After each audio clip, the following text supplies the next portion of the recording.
friends. Welcome to Coffee Pods and Wads. We got Pat Vellner, Brent Fikowski. Brent, this is the most official I've seen you on my show. Usually you're like in your gym, walking around after your workout. This is library Brent. Yeah, secondhand bookshelf. I found a nice deal, and we all know it's a fake background. You don't need to pretend. No, it's physical. Real event wins. Those are real event wins.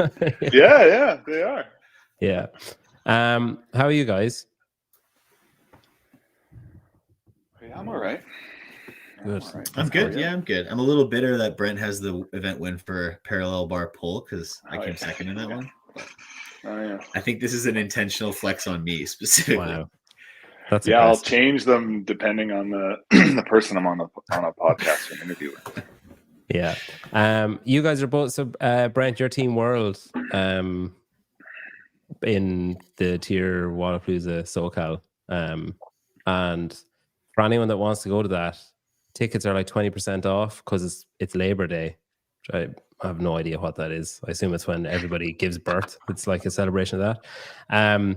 So there's a Labor Day code. I can't actually remember what it is, but if you go onto the Wodapalooza Instagram, you'll see it's like Labor Day 20 or one of those, and you get 20% off spectator tickets. All right. That'll be a fun one. Brent was a greasy pickup for Team World. Yeah, that was I'm not disappointed as on our side, but yeah, it was a snaky one. All right, so we're not here to talk about Wodapalooza. We can do that another time. So we're here to talk about PFAA. I guess I want to start off asking about like the history of the PFAA, or like what started it, or what was the catalyst for starting it. So what led to it? So Brent, maybe you want to take this. Like, what led to the inception or conception or whatever the PFAA? Like, what was it? One thing, multiple things? Like, what was there? Conversations happening constantly, and it just led to this thing officially happening, or how did it all kick off? Yeah, the founding members were myself, Adam Neifer, who's Justin Medeiros' coach, and Tia Claire Toomey. And I think, for kind of as long as I can remember, people would say, "Oh, wouldn't it be nice if we had an association or a group of athletes, that sort of thing?" And it happened. The actual creation of the PFA. It's a nonprofit. It's a registered nonprofit in the U.S. And it happened in the summer of 2020. I think the phrase that I've thought of that is really most apt is, I kind of want to know what everyone else is thinking before I do something. And there was this, as athletes, like we see each other a few times a year. We compete against each other. We're very busy competing. And so we're rivals there, and we're friends off the floor, most of us. But then it's like, all right, see you in 4 months. And there was this desire to have a more formal meeting place and be like, hey, what are we feeling right now? And what is it that we want? And it sort of grew from that. So sort of like you'd meet up at competitions, there'd be the same maybe gripes or like ideas or whatever, and then nothing would happen. And then you meet up again and you'd be having the same kind of cyclical conversations, and then be like, maybe we should like get a notepad out and basically write these down, basically. Really often it's like that's the end of a competition happens, and there's always, no matter what competition, no matter how well it goes, there's always little things, and people start to kind of, wouldn't it be nice if there was better consistency about this or blah, blah, blah. A lot of people have the same kind of gripes.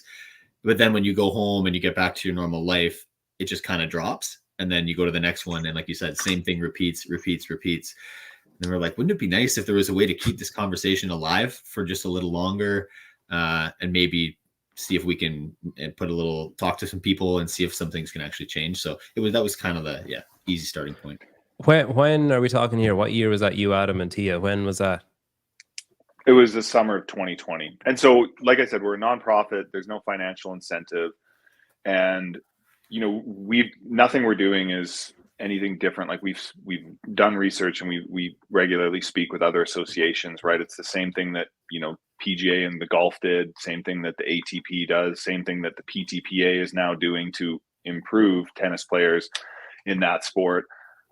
It's not something weird or different. It's just something that hadn't happened yet in our sport. And so for context, in some sports, you might have it'll be called a union, but that's when you're employees. We're not employees, right? So We're individual contractors. And so we are individual contractors in a similar industry. And, we're just advocating for the rights of those, business professionals that, want better working conditions and want to just improve, the competitions and the world that we exist in. So that was one of the things, right? So I've heard advocates, I've heard representatives, I've heard union, I've heard association, like all not from you guys, but just like generally in the ether as words to describe the PFA. Which one of those is most accurate, or like what's the difference between say advocation or advocates and like representation? Like, is there a difference between them, or like how would you define it in like a elevator pitch, if you know what I mean? Yeah, I mean, I already kind of mentioned at least the legal definition, the difference between an association and a union as it relates to, professions in, America, North America, and Europe. As far as advocacy and representation, I suppose it's a bit of both, maybe a little more representation in the fact that we are. I was going to say, I think advocates represent interests, right? So I think that might be like those are kind of the same. Again, that's like a little bit of a semantics question. But as far as I think like an advocacy group represents the interests of a certain group of people, right? So I think that's probably a decent category to put it in. This is probably an easy segue into like, so who do we advocate for? Right? Or who do we represent is probably the more accurate term. So we have eligible membership criteria and this has remained largely unchanged since the inception of the PFA in 2020. And so we seek to represent the elite individual and male and females in this sport. Okay. Yeah. I think it's basically there. So essentially right now we have 143 eligible members that are eligible to be members. And that's men and women total. So about 70 men, about 73 women or so. And sorry, I've got to tickle my throat here. All right. Geez. So, and that's based on high level competition success, and it's a rolling 24-month period. So for example, there's some athletes that maybe just 2 months ago were eligible members to vote, and now they are no longer because they would have achieved that eligibility based on their results at the 2022 CrossFit Games. Yeah. So it's the CrossFit Games. It's Rogue, Wadapalooza, IF3. Those are kind of the major competitions where if you have success at those events, then you're eligible to compete. And then we reach out to those athletes, asking them, hey, what's your email? Do you want to be a voting member? And then, we still have a mailing list that's a bit broader than those athletes. So it's, it could be athletes that still want to be active and understand what's going on that maybe were eligible again, as of 2 months ago. And there's, some coaches and some agents, and then some like retired athletes that haven't competed for maybe a few years. And so of those numbers, let me pull this up so I'm getting this right here.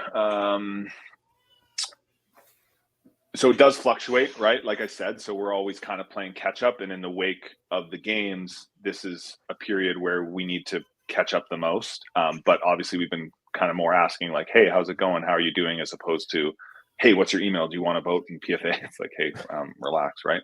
So of the 143, we have over 50% are voting members. And then conversely, if you look at the top 10 men and women from this year's games, combined with anyone who came top 10 last year, men and women were at 77% of those are eligible members who are also, opted in to say like, I'm a voting member. So 77% of the top 10 and then over 50% of the total.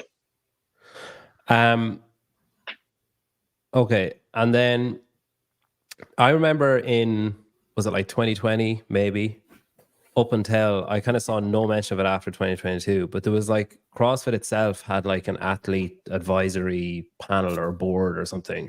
Was that was that anything to do with you guys, or like was that like a liaison between you and CrossFit and then it just like vanished, or what happened with that? We started initially, in the early days, we had our town halls and large group calls, and then we voted in a smaller group of representation to be like, hey, it's hard to get 200 people on a phone call, all the time. So we said, look, can we narrow this down to like 10 maybe people, 10 or less? So we made a small executive group that would relay information from some meetings we've been able to set up with CrossFit.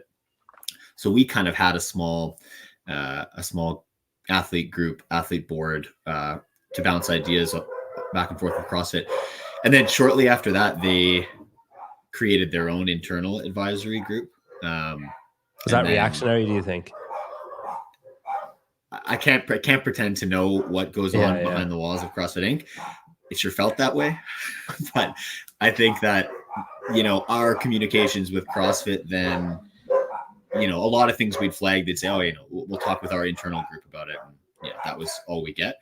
And I think, that internal advisory athlete group from CrossFit Inc. has since been disbanded.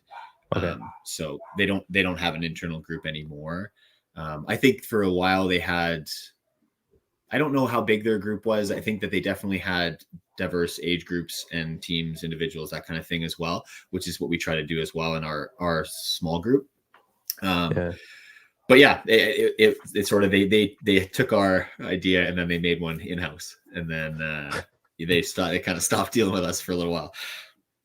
So I mean, I've spoken with people that were on the Athlete Advisory Council. Like I said, they don't have it anymore, and we're obviously going to get into this, but they had similar experiences as we did. They'd bring up areas that they'd want to talk about, and it became pretty apparent there'd be certain small areas that CrossFit was interested in hearing feedback, and other larger areas where they weren't as interested to hear feedback.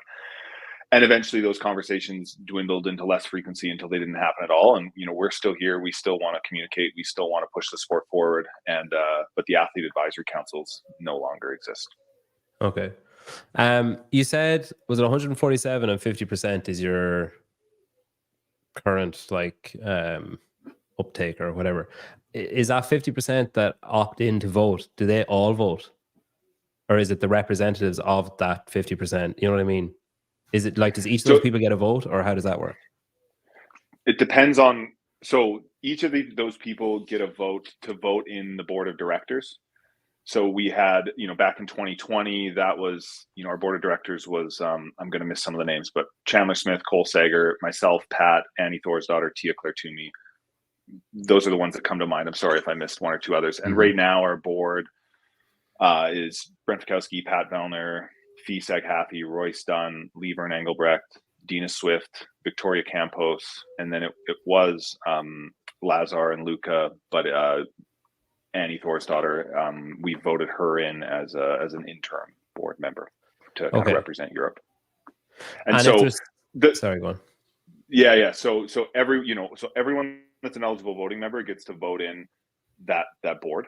Right. And then the day-to-day operations and the decisions, that you think of it kind of like, the group project in school. Like, the reality is not all 143 members are going to be willing to jump on a call every week and be part of a group chat and make the minute decisions. But the board the board also has an executive committee. So we have Mitch and Grace, who are not competitive athletes, Mitch Bragg and Grace Paulus, where they're business professionals, and they're the chief growth officer. And, we're all responsible to represent. This is taken from other athlete associations as well, right? This isn't like some fancy new format. And then on the day-to-day operations, it's our responsibility. And then it's for us to report to the voting members, hey, this is what we've been up to. These are the conversations we've been having. Yeah. That makes sense. Yeah. Of the people you mentioned that, and there's an advisory board as well. That's some of the coaches, So Carolyn Lambre, John Singleton, Justin Kotler, Max El-Haj, and Joshua Hicks. He was is he the guy that was on Talking Fitness the other week about the water? He usually does the chief medical for Wadapalooza and stuff like that. I think he has worked with CrossFit Games in the past. I don't know if he does anymore. So if you look at, so he's probably the exception, but if you look at everybody else on your athlete list, and then the coaches, the advisory council, are all actively playing a part in the CrossFit season. They're involved. They're either coaching athletes or they're competing. Annie's was basically on maternity leave or whatever this season. So she, but assuming she comes back, whatever.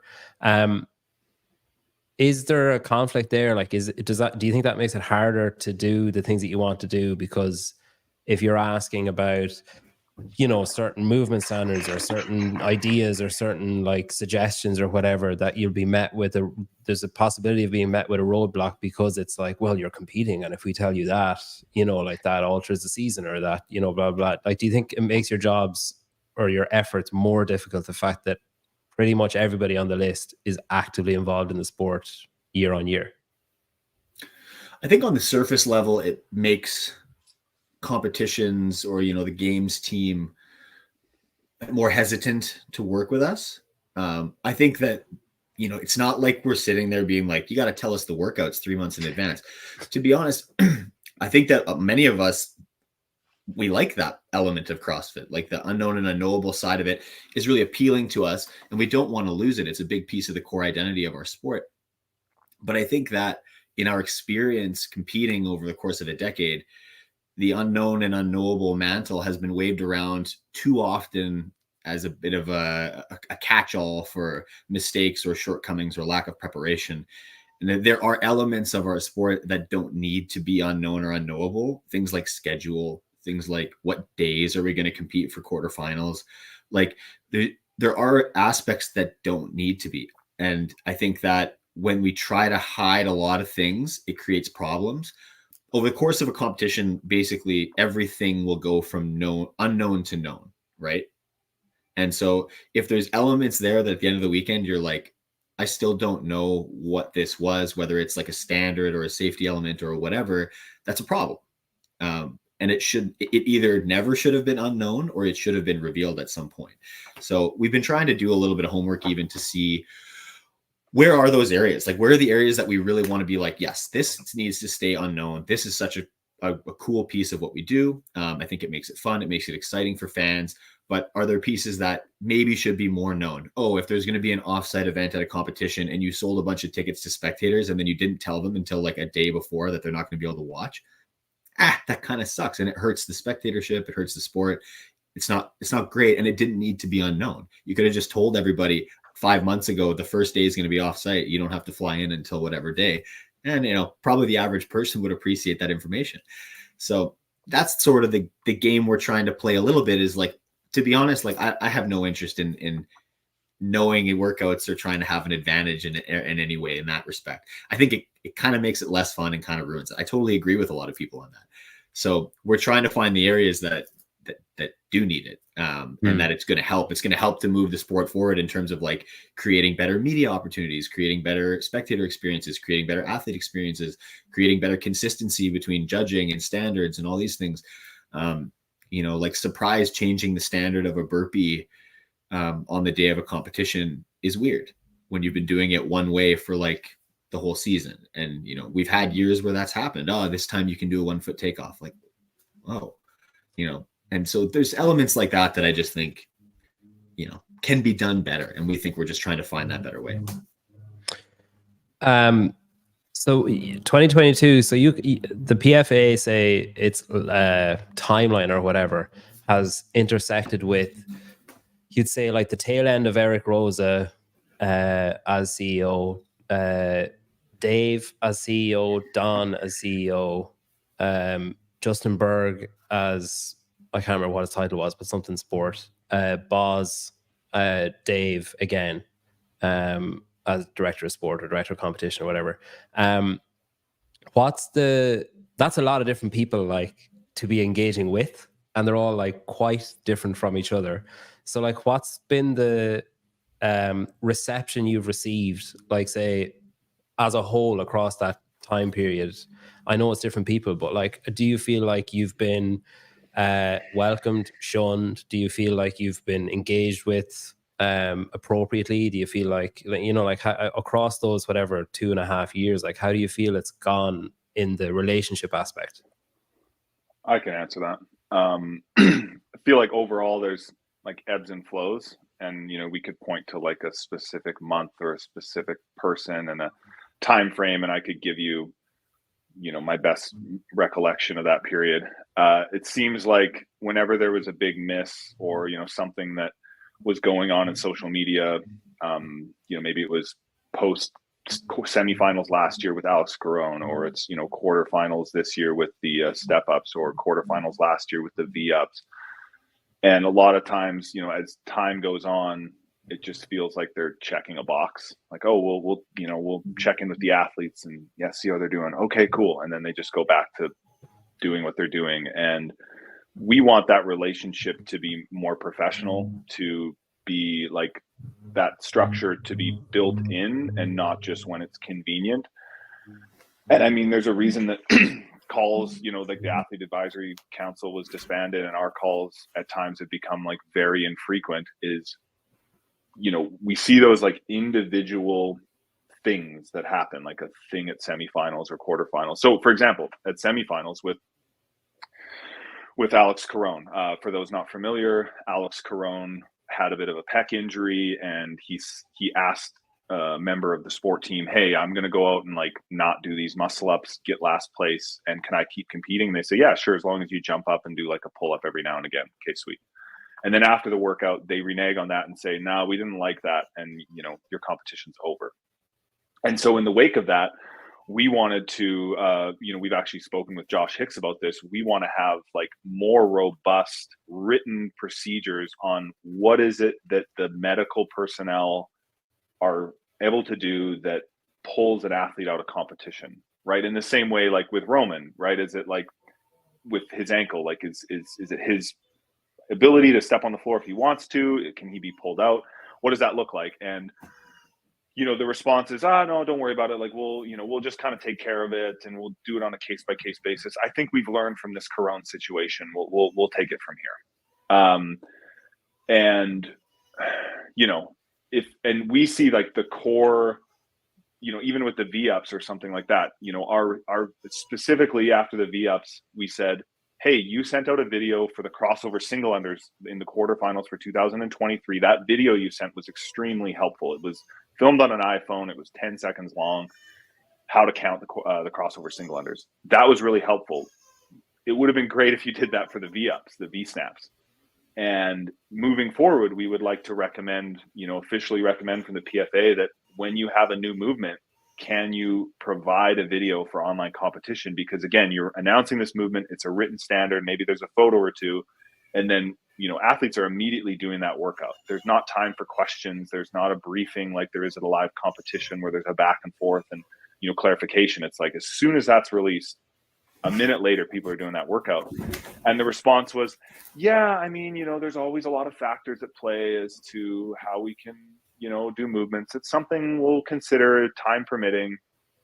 And we're like, you know, this is our livelihood, right? Like this is, those little decisions make or break an athlete's year, you know, whether that be an athlete of our caliber that is hoping to get to the games, or an athlete just desperate to make it to their first semifinal. And so those conversations have been,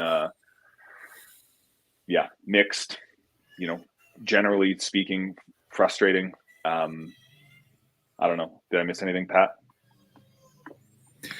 No, I think those examples are pretty good. A couple of different things. I think it's the lack of consistency in a couple things, right? Like, and I think from our opinion, if we are truly learning from these experiences, there's got to be notes somewhere. There's got to be guidelines for best practice moving forward to avoid these problems happening again. And unfortunately, what we see time and time again is a lot of repeat mistakes, and mostly because of like the core mistake. Like, okay, the V-up say was like kind of a subjective standard and a little bit unclear in how it was judged. A video showing what a good rep looks like, what a bad rep looks like, would have gone a long way. You know, fast forward to this year, the step up, again, subjective standard, hard to judge at speed with camera angles. Like that's the kind of the same core problem that's then just popping up again. You know, the way that they deal with medical withdrawals, you know, personally in 2016, I tore my bicep in competition. I was allowed to continue competing as long as I was cleared by medical before every event. Alex gets told on the floor by his head judge, you just have to keep jumping up, then gets vetoed after the fact. Wasn't the same protocol that I went through. I talked to him and he didn't go through the same protocol that I went through, you know, 5 years earlier. And then with what happened with Roman at the games, same thing, totally different protocol applied. So, you know what, and I'm not saying which one is the best one or how it should be done, but there should be some form of consistency or some reference point that you can look at to say like, this is how we deal with this situation. So it is consistent between athletes and between events. And if you have that, then you can share those best practice documents with other competitions broadly. You can have that exist on CrossFit.com. Say, hey, if you're a competition director and you're looking to run something, here's how you should do it. And this is like a massive living document that is constantly being updated based on the mistakes that can and will happen. But when we learn from them, then we truly learn from them, and then we're trying not to make them again. Like that's a sign of like, hey, we're really trying to move forward, and that kind of creates better trust with the athletes and competitions and everything like that. And we just haven't seen that yet. And in other sports, like that is one of the major roles of an association, right? Is, hey, if it's in the NFL, like we're going to change rules that protect the wide receiving passers with a new rule change. And so there's a dialogue and an official means of communication so that the athletes that are on the floor, and this is the thing, right? Like the CrossFit sport team, they don't have anyone on there that's competed at a high level or coached at a high level, right? And even if you, in this sport, and even if you, like, I have no idea what it's like to be on an NFL field as a player, right? I'm quite good at CrossFit, but that doesn't mean that transfers to knowledge as to what it's like to be a football player. You need to ask the football players what it's like out there and what can be done to improve that experience for the future athletes, reduce injury within reason. Like we know that there's risk competing in our sport. Like we don't want to be doing burpees and bubble wrap, right? That's not our expectation.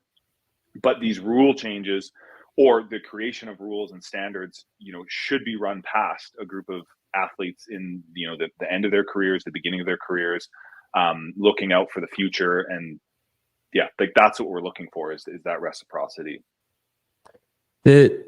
So like you said there that the games team or the most or a lot of competition teams, including the games team, have no coaching or as in like competitive coaching, like, Dave's coach or whatever. I mean, like competitive coaching of athletes or competitive participation in competition. But would the flip side of that not be then that the PFAA have never had, nobody on the PFAA has ever ran an event at an elite level or like the logistics, the like all that, the financial standpoint. What counts as an elite level?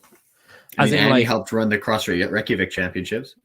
Okay, but like the games or something of that magnitude, say. I mean, I would love to hear. I would be willing to sit down for as long as they'd be wanting to talk to help explain the challenges and their perspective on that, so that I can learn like, hey, like where can we meet in the middle if there's something that as athletes we really want or we feel can be improved. And again, we're not looking. I mean, an example is, we came to the CrossFit sport team, I forget which year it was. I want to say it was either 2023 or 2022, prior to the games, looking to improve the appeals process at live competitions, right? So for those that don't know, something happens on the floor and you file an appeal. You say, hey, I think my score is incorrect. I was wrong as an athlete or someone else's score is incorrect. And then they say, okay, what do you think happened? What do you want to happen? And you say, I got a no rep, I shouldn't have, or they miscounted. And then they take it internally and then they come back to you and they say, this is what we're doing.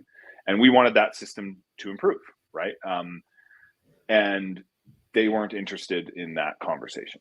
Like, oh, no, I think we got it. It's fine. It's good, right? And it's like, okay, well, we're not looking for you to spend more money. We're not looking for you to expand your team. We want more insight into like, how are these decisions being made? Because we've seen, again, from our perspective, we've seen some appeals that we feel have been handled incorrectly and unfairly, right?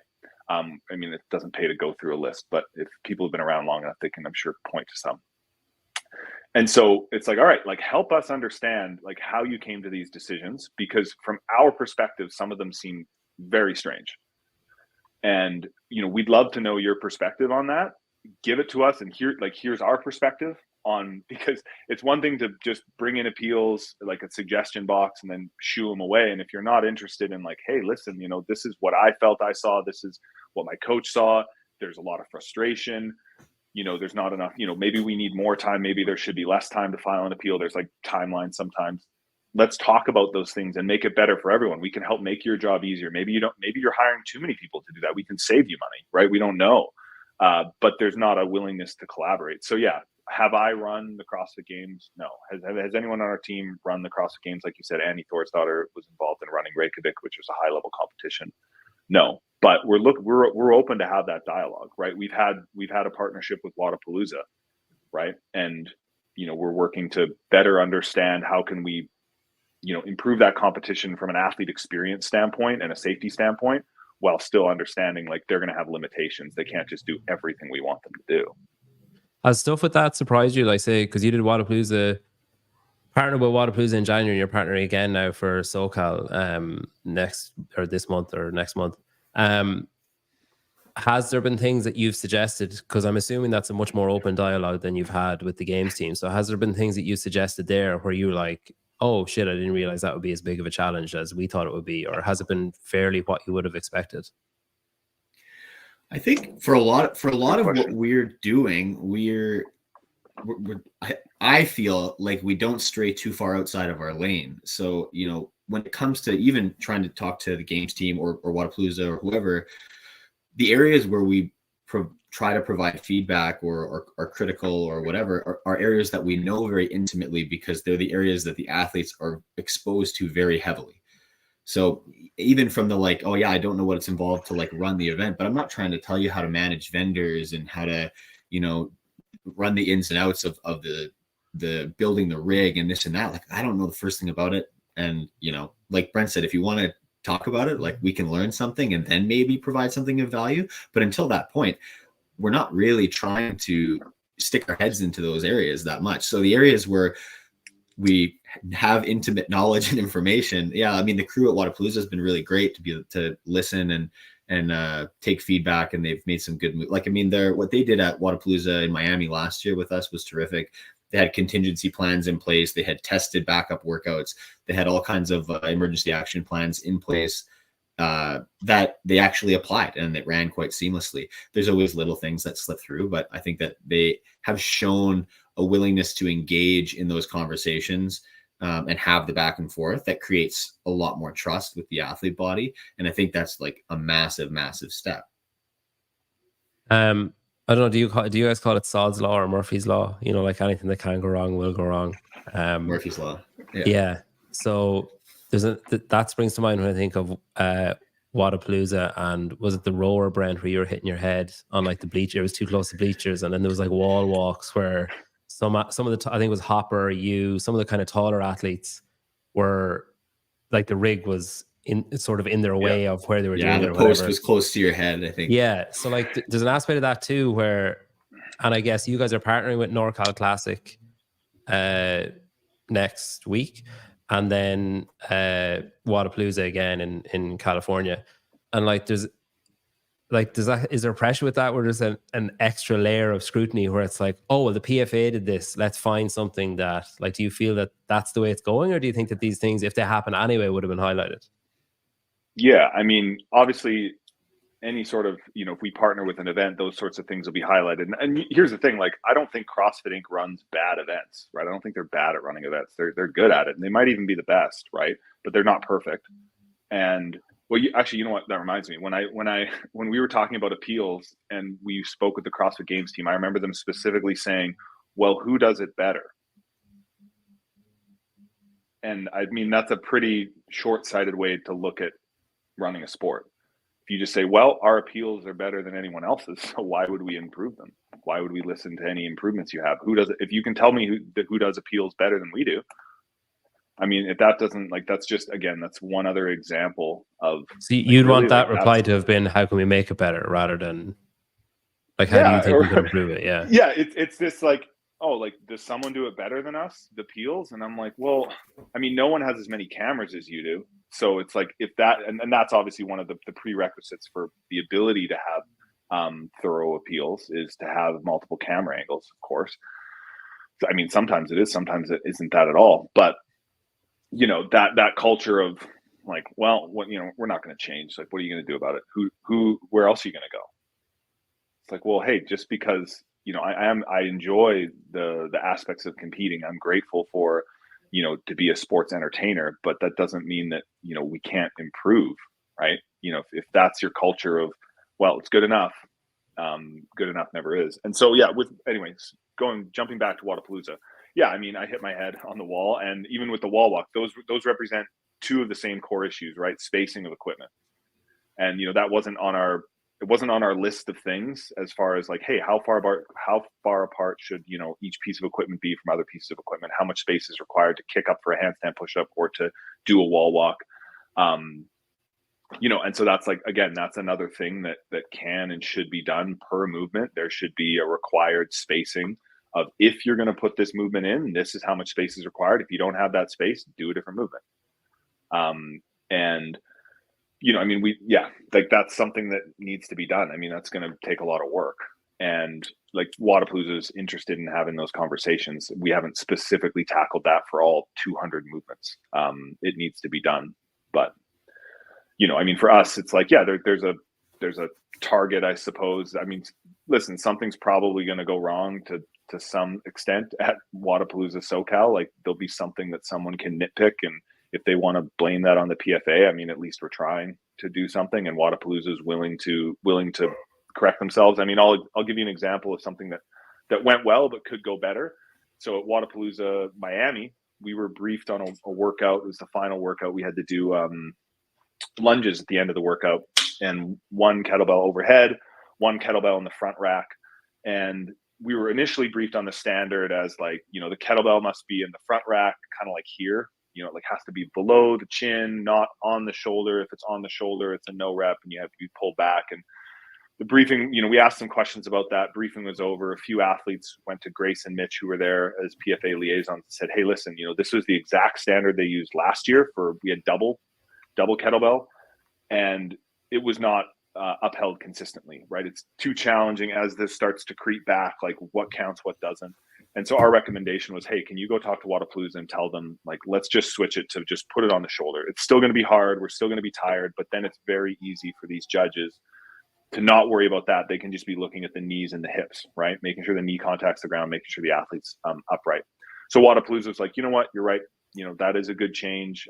Short notice, but let's do it. So they changed it, which I felt was a really good thing. It reduced the ambiguity in the gray area in that judging standard. However, the means of communication to distribute that information quickly and efficiently to the athletes wasn't well developed.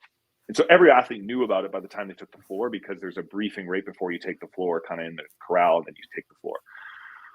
But we kind of had to, one by one, go to athletes in the warm-up area as they're warming up, like, hey, just so you know, like, you can put it here, don't worry.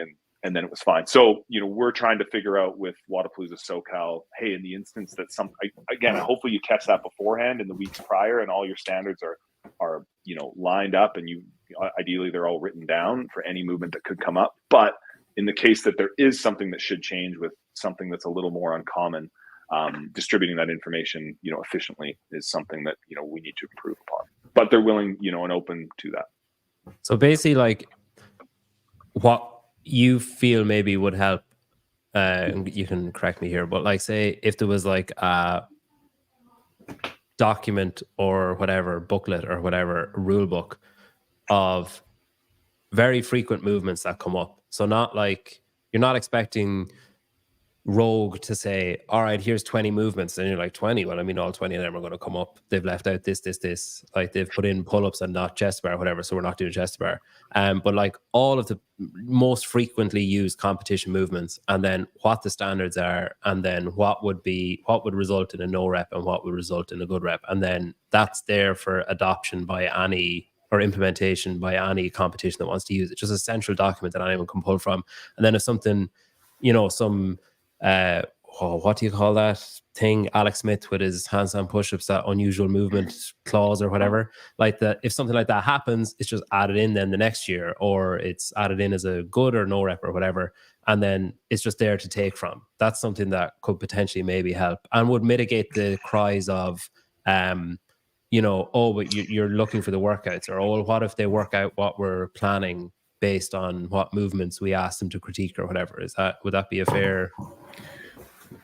Something like that could work. It could even be simpler than that, right? Like, anybody you want to put a new movement in, like we talked about with the quarterfinals video, like if they if a competition can say like, hey, here's a new movement, this is what's good, this is what's not good. I think actually demonstrating what a bad rep looks like in new movements is really valuable. But yeah, I think in a perfect world, we'd have some form of document that is a living document that, it can change every year. If the decision is, hey, this year we're going to change the handstand push-up standard, which we've done a lot of times, it would just get, at the beginning of the year, say it gets submitted, hey, look, this is how we're going to do handstand push-ups this year. We're going to try it. And that's just what it is. And if a competition wants to do it differently, perhaps they have to give a certain amount of notice. But it's just to have guidelines so that things, if you're going to change something or if you're going to do something crazy, there's enough leeway that it can be adequately tested. It can be run through the gamut of like, what does this look like at speed? What does it look like to judge? What is it? Whatever, like, just so there's less surprises, right? And like Brent said, like, things happen, like little things like spacing, whatever.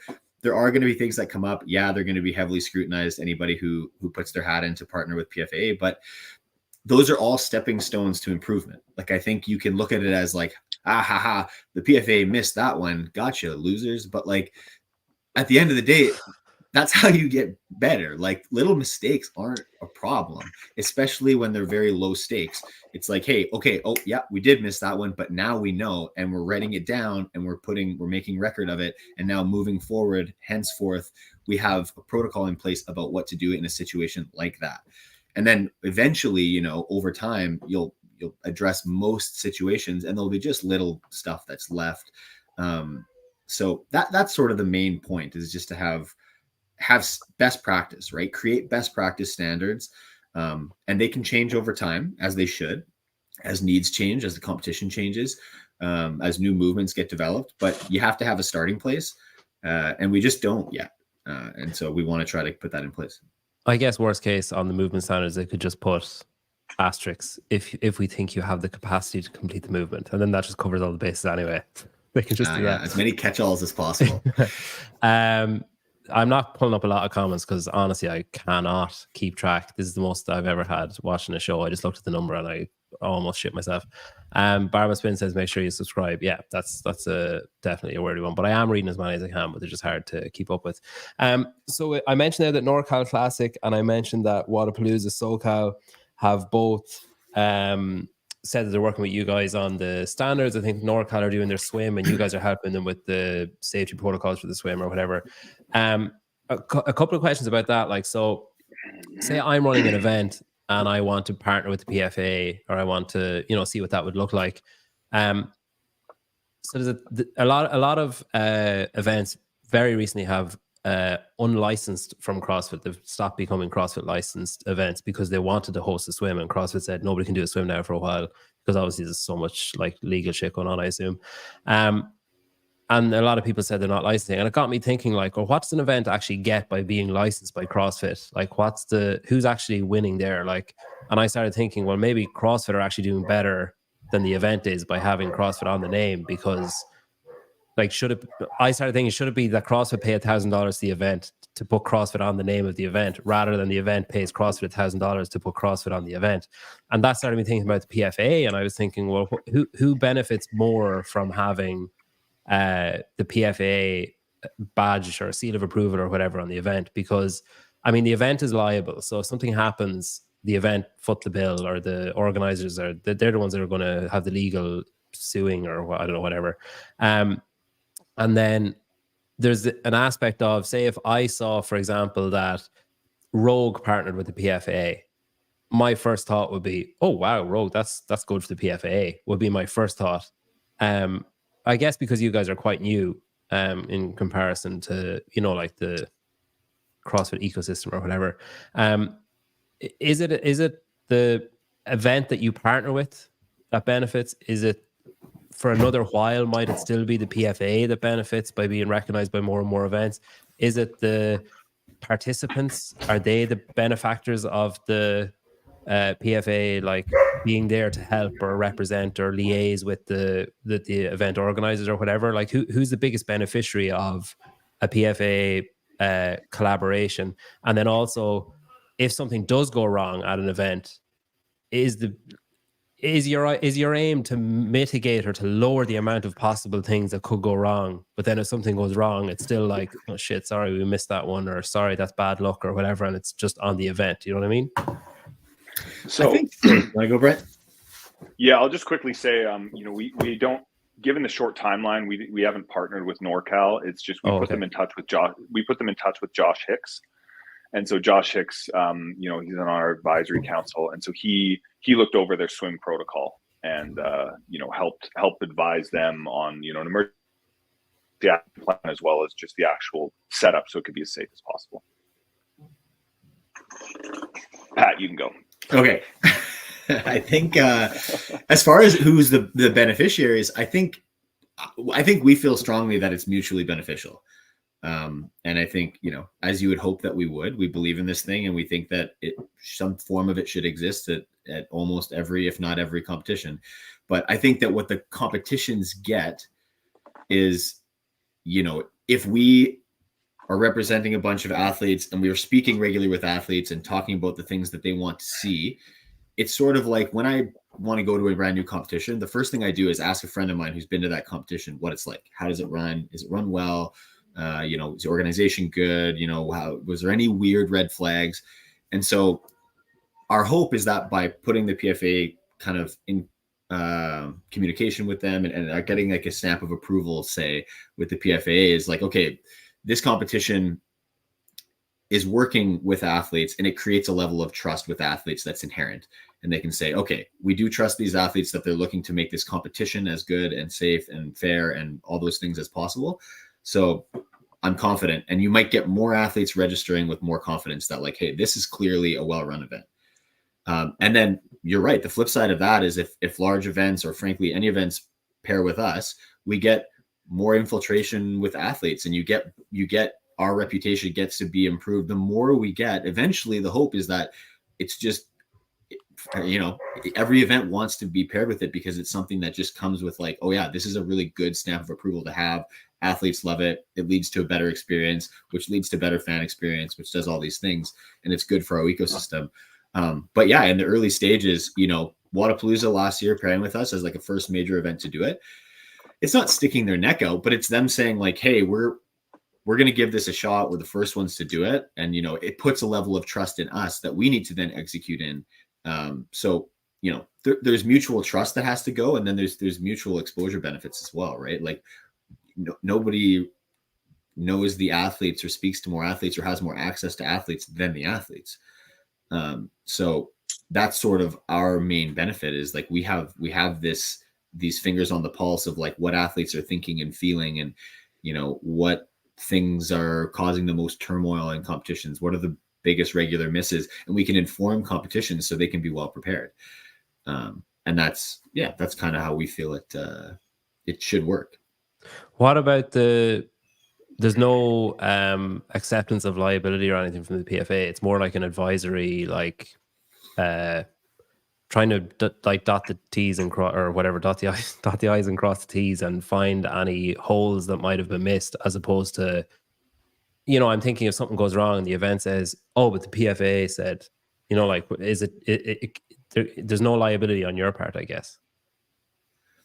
I think no matter what, like you have to have insurance and do things, and what we can do is help create robust emergency action plans and make sure that competitions have emergency action plans and do things like that. Like that's what Josh Hicks has been very pivotal for, is to be like, hey, when it comes to safety concerns that have, especially ones that have a high degree of magnitude, something like bumping your head on the wall, not the end of the world. Like what we do comes with some bumps and bruises, and everybody gets that. But when there's things that are much higher stakes, all of a sudden, if you're climbing a rope that's 30 feet high, I don't know, or you're whatever, like what are the emergency action plans in place if something bad does happen? Because they can. And, competitions will have some level of insurance, or I hope so, because of course, bad things can happen at any sporting event. But I think our role in that regard is just to make sure that, hey, have you guys put in a robust emergency action plan if and when things go wrong? And what does it look like? And if the answer is no, hey, let's help you set that up or think about it. And if the answer is yes, like, great, let's have a look at it. Cool. It looks great. It doesn't mean nothing bad's ever going to happen. It just means that, like, if something bad happens, you hope that you're as best prepared as you can be.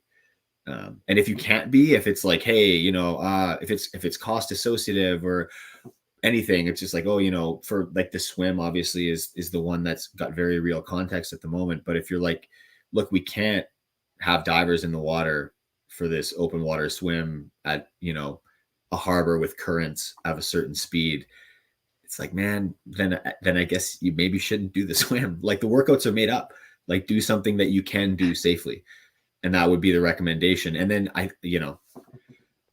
guess at the end of the day, documentation is important. And if we make all the recommendations of like, look, you should only do what you can safely perform, and then this competitions decide to do whatever they're going to do, then it's documented and that's their decision. And I think in those instances, we would probably make a statement of, hey, this was the recommendation. Just at least even so athletes are informed of like, hey, we thought this maybe needed a little more safety guardrails that may not exist. But, we were still working out the best ways to navigate those situations. If I'm hosting an event and I have workouts and because I've never seen like the businessy side or the, insurance side or whatever of an event. So if I'm running an event and I have, I don't know, like DT, and I do my safety plan, do I do a safety plan for, like, if you see a safety plan for Wodapalooza, for example, is it like across the whole weekend and everything's kind of hypothetical, as in, should something happen an athlete during a workout, this is what we'll do. Should something happen, I don't know, an athlete on an off-site workout, this is what we do. Or does it come down to the minutia of, if an athlete drops a barbell, this is how we will proceed. If an athlete, falls off a rope, this is like, how specific do the details get? Like, do you guys have to sign, say when you're working with Wodapalooza, do you have to sign NDAs and stuff, or how does that work? So I think we might be getting a little off track here. As an athlete association, we're not looking to be like the premier licensee of events.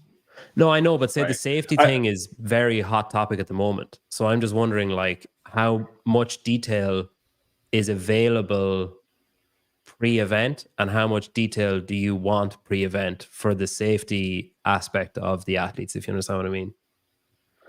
So are you asking, sorry, I guess here's the thing. I don't think that maybe I'm misunderstanding the question, but here, let me put it this way. When we're briefed on events at the games as athletes, we're trying to learn, like, hey, how can I win this? And there's an assumption that the events are going to keep us safe. Right.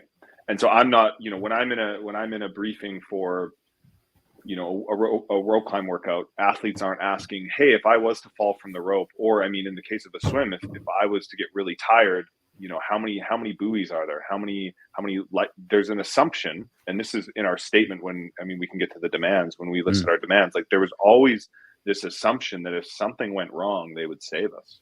Right. Like that was the last thing we had left. Where, hey, they might not communicate very well with us. They might not be very good at appeals. They might not be very consistent in programming well-balanced workouts. They might give us penalties that we don't think are appropriate in quarters. They don't listen, like all these things. But at least if something goes wrong, they'll save us. Right. And so, we're not health and safety experts. Pat and I, Grace and Mitch, anyone on the PFAA. We seek to, liaison with someone like Josh Hicks, who is that. And now what our specific skills can lend towards is things like, hey, maybe let's not do, I don't know, like 1 million deadlifts in, deficit, or I'm trying to think of something that's like, just, is there a certain number of pull-ups that maybe is too many for tearing our hands? Like there has to be a limit, right? It has to be 500, surely. 501 might be too many. I don't know. So there might be things like that, or just spacing in lanes that we can give some insight into as athletes. And again, I'm not saying we have like all of this stuff written down, but in the absence of competitions desiring it, it's hard to volunteer your time to create something that there's no demand for. And so as far as like event partnership, like that's something that it's a new, unfortunately, it's like an incredibly new concept to have standardization of safety practices in this sport, but it's something like it's obvious that it's needed.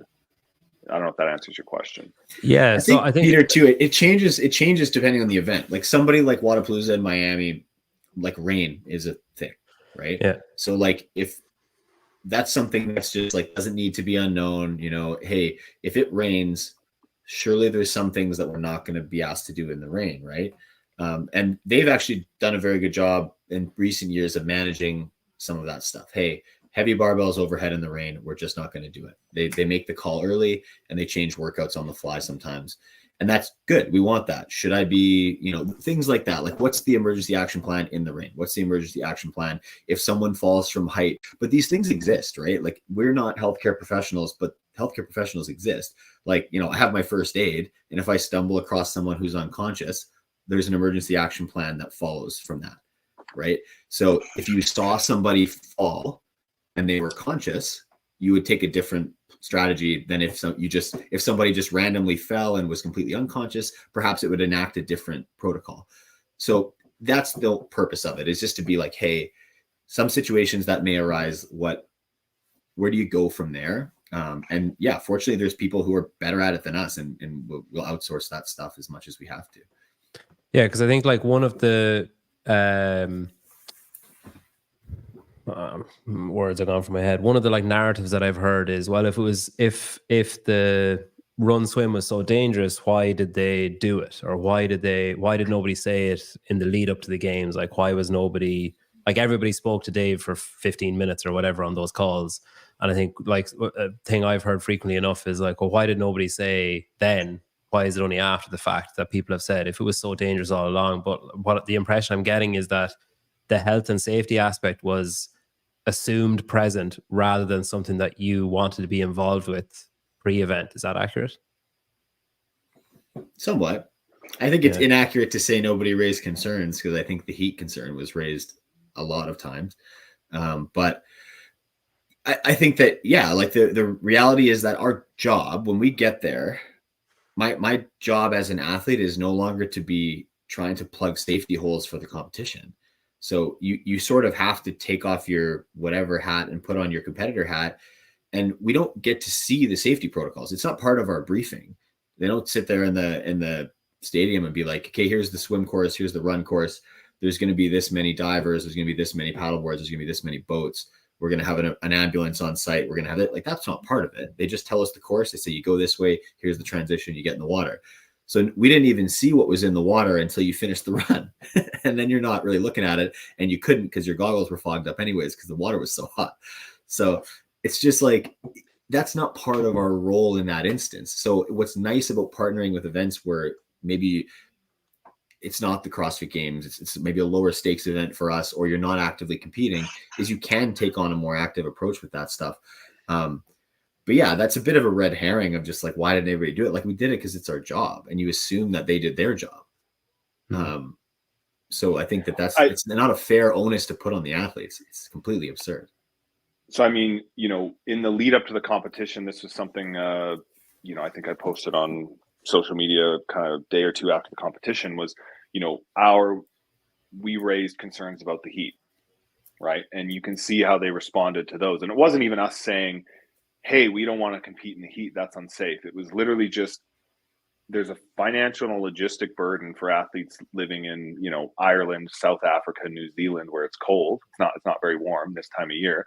And we get this brief every year at the beginning of the competition from someone on their medical team saying, you know, here's how to deal with the heat. And they give the spiel about ice chips that they claim to have and we never get. They give, hey, you know, cool your body temperature down, start at a cool temperature. And there's all these things. And so on the one hand, and then they also say, you know, and heat prep takes about 2 weeks, right? You need to do heat preparation for 2 weeks. So obviously, if there's a new games athlete there, they're going to hear that and go, what is heat prep? You know, maybe they want to know that 2.5 weeks before. But if you need to do 2 weeks of prep, you know, and you live in Ireland or South America or New Zealand, Ireland, whatever, you need to plan that at least 2 weeks in a day prior. You need to buy a sauna. You need to fly and train somewhere new. So you need much more than 2 weeks notice. I don't know exactly how much notice was given for the run swim. but again, in the absence of information, there was kind of a very loose narrative around, it's going to be inside, it's going to be pretty cool, like you'll be fine, as opposed to what we were searching for. And again, we were trying to give the athlete perspective on like, this is what it means to heat prep. This is a legitimate safety concern. And so in something as base level as that, you think about the Olympics, the athlete knew if they were competing outside or not, right? They knew, hey, the triathlon's going to be outside in the French heat in August, right? It's going to be pretty hot. So, prepare. We don't know if we're competing outside. And we were asking for, hey, we don't need to know what workout it is. We don't need to know, we gave them, and people can look it up if they want. I'm not going to read verbatim a document. We gave them solutions that we felt kept a high degree of secrecy and uncertainty around the events, but gave enough certainty to allow athletes to prepare adequately for the heat. So that was, and I mean, if their response is that, what is the likelihood that if I call them up and say, hey, run swim's coming up, looks great. Would love to pour over the information with you regarding like, what's the max allowable heat? What's the E. coli level? How many times would be testing the E. coli leading up to the event? How, if the water is too hot or if the temperature is too hot, do you have a backup plan? How many life-saving personnel you have in the water? I mean, we've been having these conversations with CrossFit for 4 years. I can kind of tell you what the response would be. It would be, hey, don't worry about it. We got this. We're pros. And again, maybe that is the correct response. But it's like, it's not, name another competition where athletes like are, you go to, you're playing recreational soccer. Are you emailing the people in the band saying, hey, how many medical staff do you have on site for this soccer game? Right? Like that's not reasonable to expectation before every single competition for athletes to be emailing the organizers, making sure that they're, that was the line that was almost the singular last line of trust I felt we had between ourselves and the sport team was, hey, if something goes wrong, you'll be there for us. Because everything else, they're not that interested in conversing with us about, right? Yeah. I've heard rumors from a couple of different places that CrossFit had previously, I don't know if it was this year or not, but had previously offered like safety plans or emergency plans or whatever to be reviewed on the proviso that an NDA was signed, and that the PFAA refused to sign an NDA and then weren't showing them. Is there a truth in that or no? I've never, myself or anyone in the PFAA has never been sent an NDA to sign regarding safety that we've either signed or not signed. So I'm not sure where. I mean, okay. Yeah, we've never been sent one. Did you ever feel like you were close to getting to see something that you would want? Like, have you ever, in conversations, have you ever felt like, oh shit, they're going to send us, like and then it didn't happen, or has it always felt like it was out of reach? I'd say that's happened regularly, especially in the early days. And sometimes we'd feel like we made some headway, or conversations when they happened were very civil and good, and it felt like we were moving in the right direction. And then it just sort of, then you hang up the call and then nothing happens.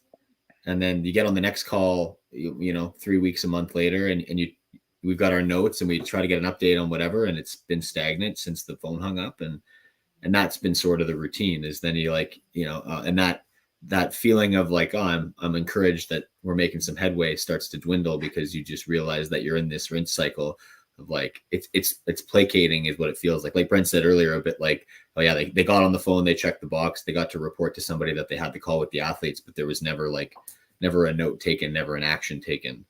And so it starts to be very discouraging in the end. So there were periods where it felt like it for sure, but I don't think we ever got anything too tangible out of it. During the games, I know, like Pat, you're saying that when you're there, you have a job to do. I think Brent, you mentioned that, and was it after an event win or something, where you kind of said like, "This is my job, and I'm going to do my job." Maybe it was Pat that said it, but it was alluded to anyway that continuing the competition was like work, and maybe it's not healthy, but it was a distraction, and it's like routine, and you keep going, you do your job, and whatever. And Pat, you said earlier on that like once, I guess you have two hats, like, and when you're competing, your athlete hat is on, and then that's it, especially when it comes to the games, I guess. With that, I also heard like, okay, when you're at the event, when you're at the games, and like tragedy strikes, and you obviously have a decision to make of, do I continue, do I not continue? And everybody else is trying to make that same decision. And you guys are elder competitors, like not old, but elder statesmen in the field. So people are probably going to look to you for advice, especially the younger, like newcomers and stuff. Do you put on your PFA hat again there? Like, do you have like emergency meetings or anything? Do you like, how do you handle that? How PFA were you during that, say, 4-hour meeting period or whatever on the Thursday afternoon? I would say personally, I don't think it was PFAA related. I think it was just more of a human level of like, you're trying to help people navigate things and trying to, I don't know, everybody was trying to figure out what to do. So you're just trying to work with a group. And yeah, you're right. There's young people who may or may not have ever dealt with any kind of loss, let alone someone who's their peer, who's young and sudden loss. So I don't know. I think that most of that was just frankly trying to get through it. And then, it was like, we'll address this, in an official manner like this later. Like it was like, we got to get people through to whatever their finish line is, whether that's competing or not competing. I don't think it mattered to any of us. It was like, look, people need to do what they need to do. They're trying to find solutions. They need to talk about it. Like there was a lot of, large and small groups forming in the back just to have some support, and the athletes lean on each other. Like that's our community too, right? Like that's, the elite athlete kind of group, the games athletes, like that's actually a pretty large cohort of people that like we try to support each other when and where we can, even though we don't see each other all the time. So it was more of that. It was like more on a human level of like, hey, what do you need? What are people feeling like?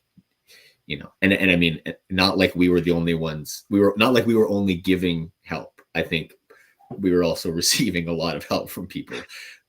So I think it's not a one-way thing.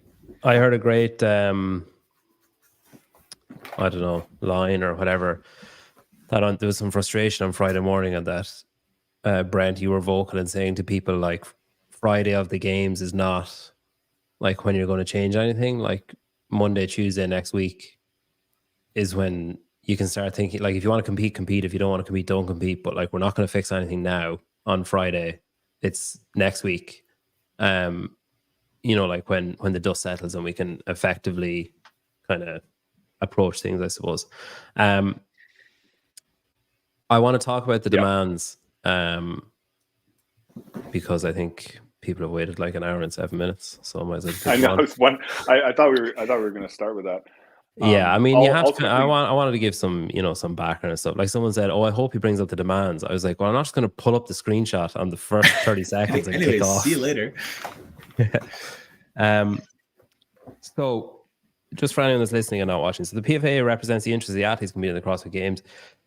This sport is built on the principle the athletes do not know all of the details of the events they participate in, but we always assumed if something went wrong, they could save us, or they would save us. We were wrong. So that's kind of what you alluded to earlier on, Brent, the kind of assumption of the safety net, I guess. So then there's 3 demands. Demand number 1, I guess we'll go through them one by one. So demand number 1, we demand an appropriate level of transparency between CrossFit and the PFA regarding the third-party investigation as to the death of Lazar Jukic, and subsequent changes made to protect all athletes going forward. So in layman's terms, Brent, like, what are you asking for there? Explain it to someone of my intelligence what you're asking for there. Right. So there's a third-party investigation. So CrossFit's hired an individual whose job is to report to them without bias what happened with the death of Lazar, and report it to CrossFit. And CrossFit's paying for that investigation. And so we feel it's necessary that the results of that investigation are public, right? It's CrossFit's decision to do with that as they please, right? And so that's part of the reason that these demands were made early, is in an investigation like that at the corporate level, the transparency it's up to the discretion of CrossFit as to how transparent those things are publicly. And so, that level of transparency could be potentially very underwhelming.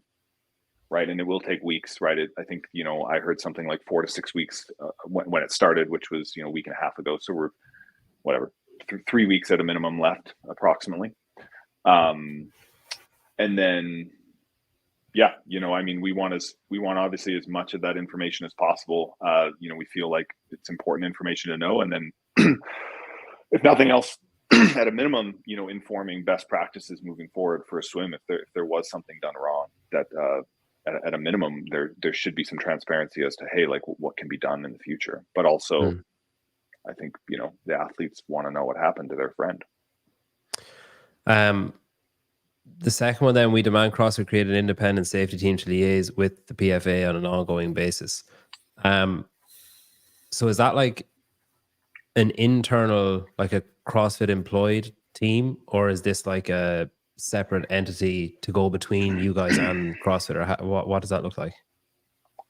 So I think the wording of that stems from the idea that what we don't want is for there to be, hey, we have someone on the safety team and they report directly to the team, as in they're underneath them. So it's like that safety, we need to understand they have safety personnel, right? Like they would have had safety personnel in some capacity, but there's no transparency regarding, well, who has final say whether an event continues, right? If they put a thermometer in the water, or they test for E. coli, or they put a thermometer in the air, what is that line and who gets the final say? If it's 1 degree over, is that the sport team that goes, I think it's fine, let's do it anyway? Or is it the safety personnel where it says, hey, we're canceling the event, or we'll do it later, or who gets that final say? And in the absence of that transparency, there's a fear, and not an unjustified one, that, right, like who's making that decision? And so it's really around that. It's like, there's a desire for some transparency on where are the reporting lines, who has the final say, and who's creating these guidelines, and a desire, as we've mentioned, to have an active role in the creation of those guidelines prior to the start of the competition, like, a review by people that the athletes trust, whether that's, someone who's independent, who's not competing, or someone who is competing, depending on the specifics of those plans. The other thing, Peter, is like we, in the past, this is maybe learning from our own mistakes a little bit, where we would like to have someone that's going to liaise with us as well as CrossFit, like ideally either a go-between.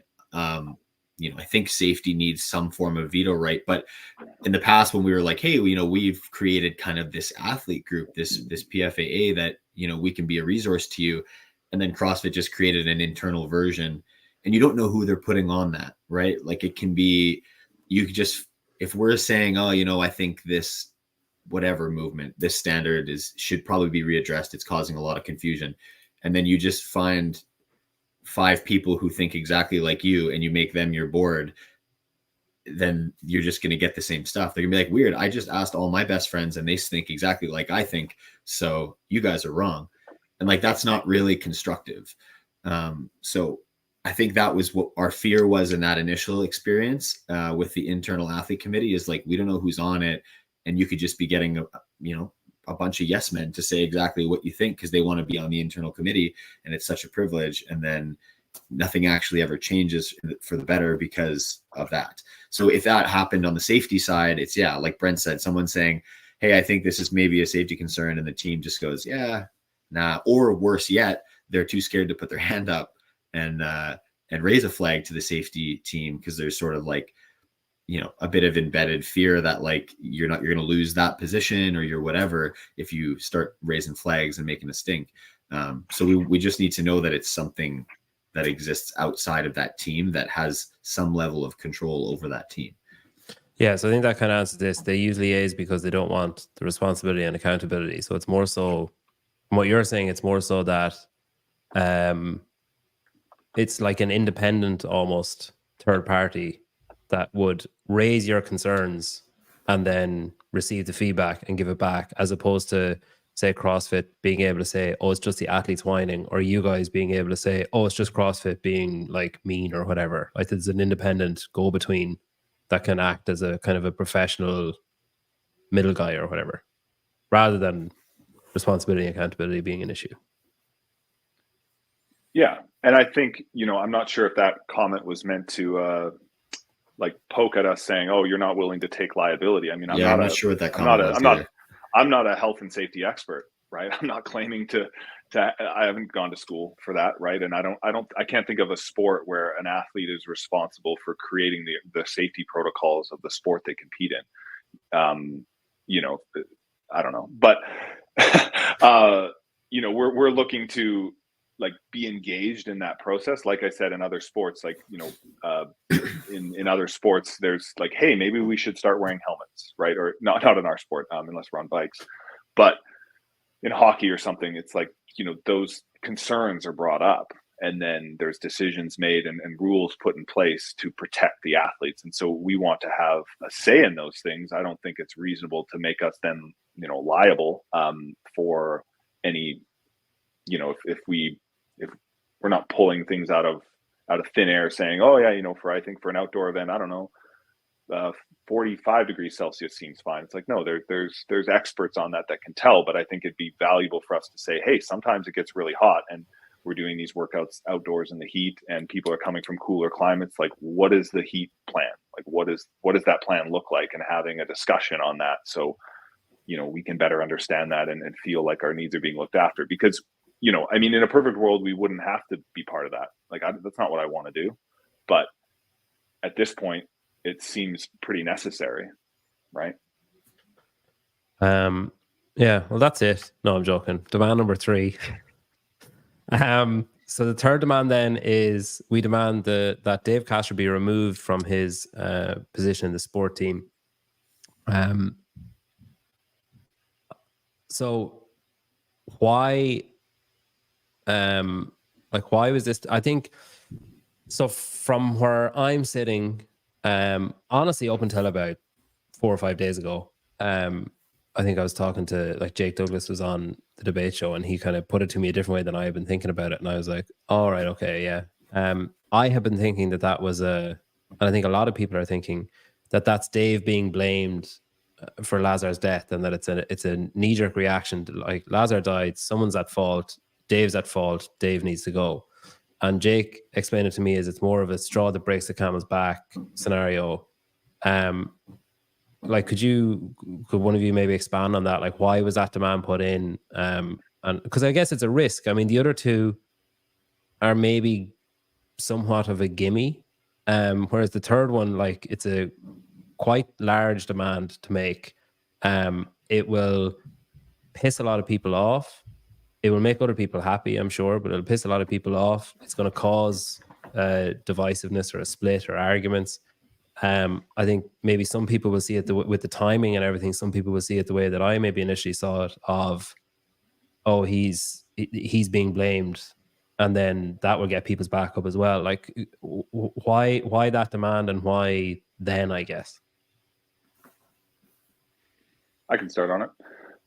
We don't feel like Dave Castro and later in the document we say these are not the only changes, right? But we don't feel that Dave Castro and the rest of the sport team have taken concerns seriously from athletes for years, engaged in a meaningful way, whether that's safety or otherwise, right?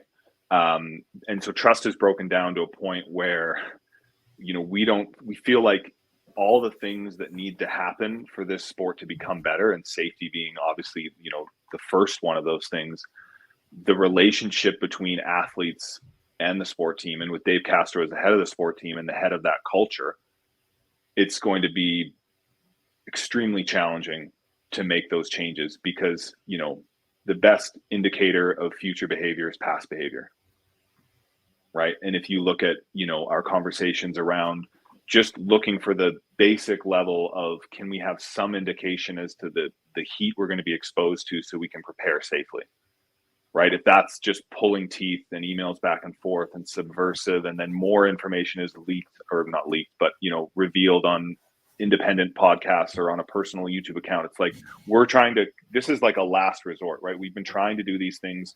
We've been trying to improve relationships privately, professionally. And if the athletes don't trust the person, like, responsible for the sport and dealing with their concerns, what left is there? What is there left, right? And so it's certainly not like, it's not a knee-jerk reaction to specifically the death of Lazar, but if that's not a what's the term, like a wake up call or the final straw. It's like, what left do we have, right? What is there left? You know, if trust has been breached, and you know there've been questionable practices in the past, and I mean, you know, even to the point of Thursday afternoon, I think I spoke about this on the it was the morning chalk up interview that we did in conjunction with this release. You know, people said, well, we should give them another chance, right? I think this will change things. Well, look at, you know, we had that meeting on Thursday, and, you know, Pat was saying, you know, athletes were more just like, you know, did you have your PFAA hat on? It's like, man, we were trying to look out for athletes as people more so, right? And, you know, they've never asked for our opinion in a meaningful way in the past, right?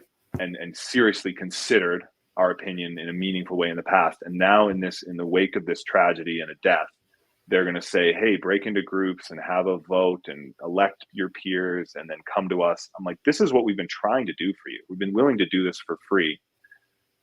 And now you're coming to us in this situation, trying to lean on us. And so at the end of that, like the last thing that was said in the smaller group was like, I said, Dave, it is not reasonable to make a statement saying this was done in collaboration with athletes, given this situation. Can you make sure that you do that? And he said, yes, I can, and then the next morning, opposite of that, right? Has his week in review, is on the broadcast in another meeting with media, and goes at length to how this was done. You know, we spoke with athletes, we had all this, the voting, that spoke with athletes.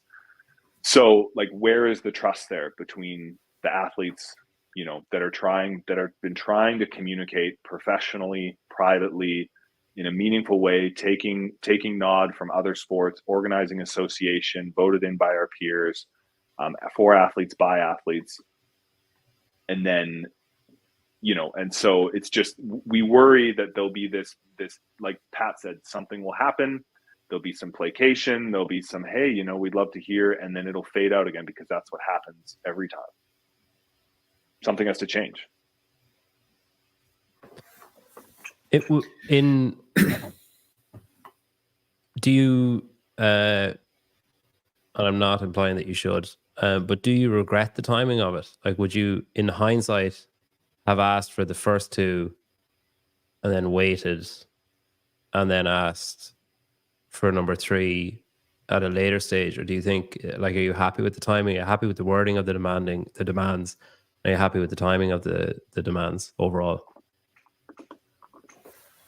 Pat, you can speak to that. Yeah, I think so. I think it's the circumstances surrounding it are tragic. And there's no doubt about that. Would I rather still have my friend? Yes. I think that there's the problem that we always have is everybody. I mean, if you had been standing in the back at the games, you'd know this, but everybody is fired up and distraught, and everybody is in action mode. But then everybody goes home and they get back to their lives and they spend some time with family and they go on a holiday and regroup, and it's much harder to organize people after that. So what we felt we needed was to take an aggressive stance finally after 4 years of trying to massage the issue. It was just a time to be like, hey, and also then acted as a firm reminder to the athletes that, like, you know, we got on calls with 90 athletes to be like, hey, you know, we've been drafting this statement and here's what it says. What do you think? And I think there was a lot of general shock. Was it initially? Yeah, was it just like an intake of breath where people just like, oh shit, when they saw number three? Like, what was the general kind of consensus with that? It's hard. I think there's a little bit of that. Like, it's a little bit of like the air leaves the room and then people have a second to digest it, and we talked about it. And yeah, I mean, it's a way to keep people beating the drum for sure. And I think it's just, again, like you said, even with your conversation with Jake, like when we talk to people about it and they can zoom out a little bit, it makes sense to everyone that we've spoken to. I understand that we, you know, are speaking to a specific demographic, but that's the job of the PFAA. It's funny because Brent actually proved the difficulty of a group call while explaining the difficulty of a group call where 3 people spoke at once there. But like in that scenario, so you guys, that's like Annie, Brent, Dina Fee, Laverne, Patrick, Royce, and Victoria all signed that, and I'm assuming the advisory board or whoever were involved in the drafting of it, and the non-sport PFAA members as well.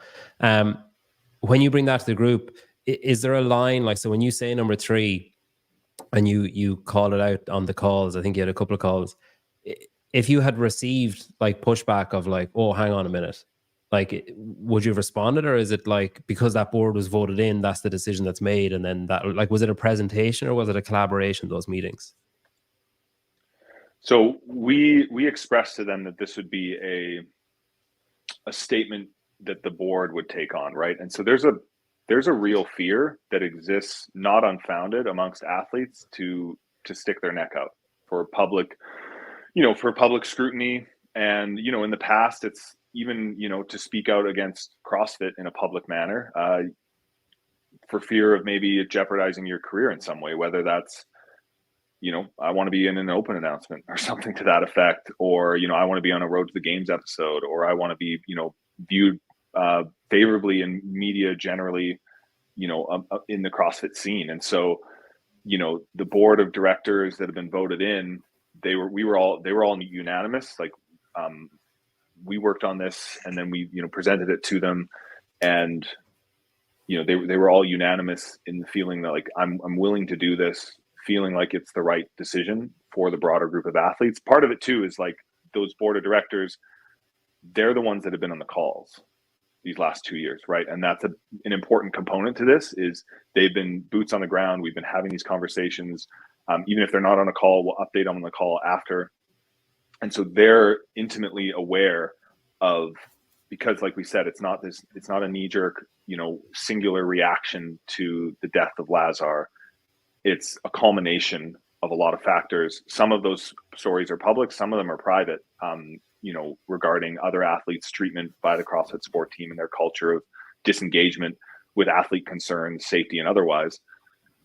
So, the board was willing to do that on behalf of, the remaining, the eligible voting members, right? Does that answer your question? Yeah. Did you straw poll afterwards or anything? Like, do you know how many of the whatever 70, well, there's probably team members as well, however many athletes were on those calls, like 90, 100, whatever, do you know, was there a vote or a straw poll taken or anything, or did you just deliver it and then go off to, well, they seem to accept that readily enough? We spoke to some people in private afterwards, because we opened it up to say, like, look, I understand it's difficult to offer a dissenting opinion in a large group, especially if it feels like overwhelmingly the majority is leaning one way. So opened it up to be like, message any one of us directly after this call if you feel like you have something you want to say or share. And we had a few people take us up on that. And it was a minority, but I think it's important. The ones who did engage in that either way had a different opinion.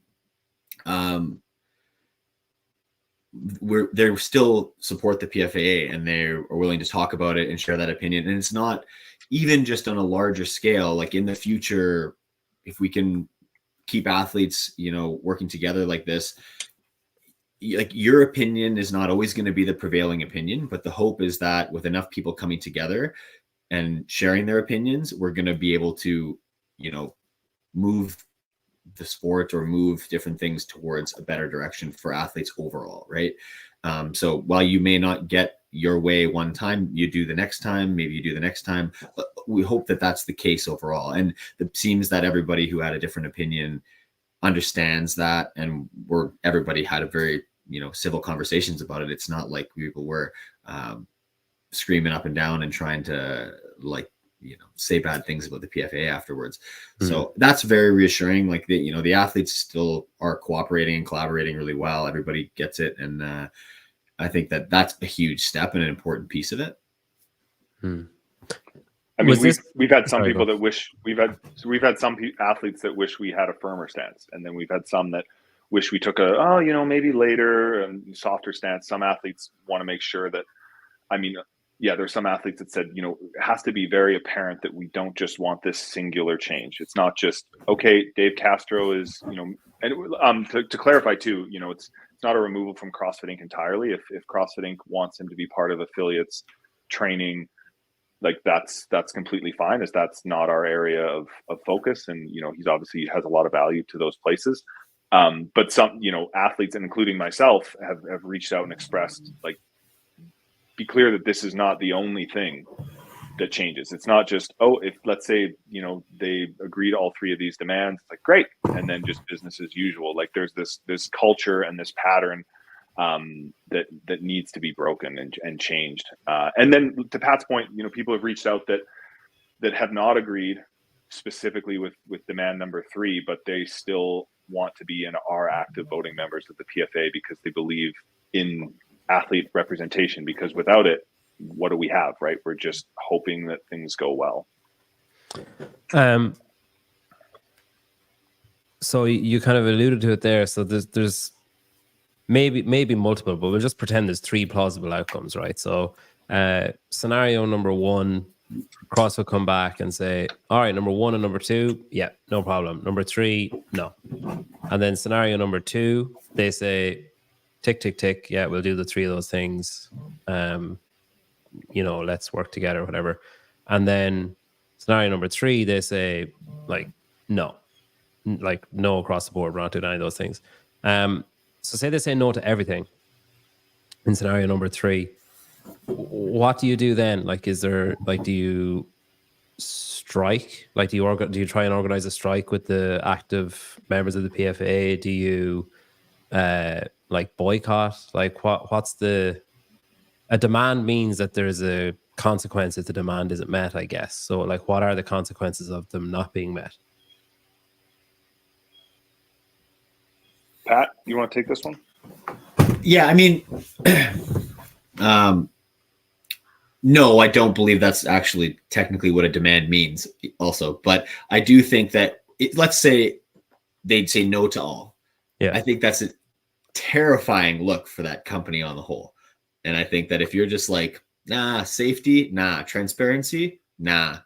Like, I don't know how other athletes are going to feel, but certainly I think that lays very bare some of the sentiments that we've felt for a very long time.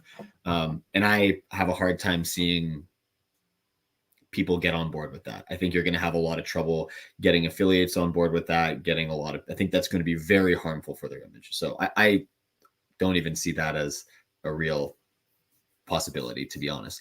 Have you thought about what you do if they did do that, though?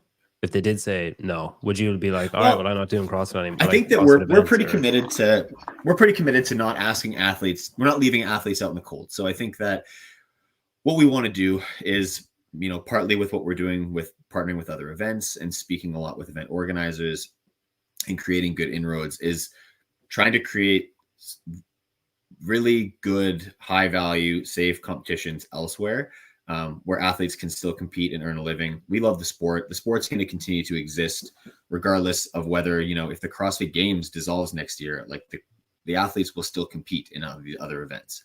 So they're a big fish, but it's not the only game around. And I think that, there's probably, I don't think that we could demand that athletes do a certain thing. But I think that, there's a lot of athletes who would certainly choose not to. And we would encourage them to go engage in some other opportunities that have shown to be, more trustworthy organizations or more willing to work with athlete interests. And I think, like, the wording of that was meant to be firm, in that we've done the soft approach, right? We've done it privately. We've done it as professionally as possible. We've sent like written recommendations to them asking for, specific things, and continually that hasn't worked.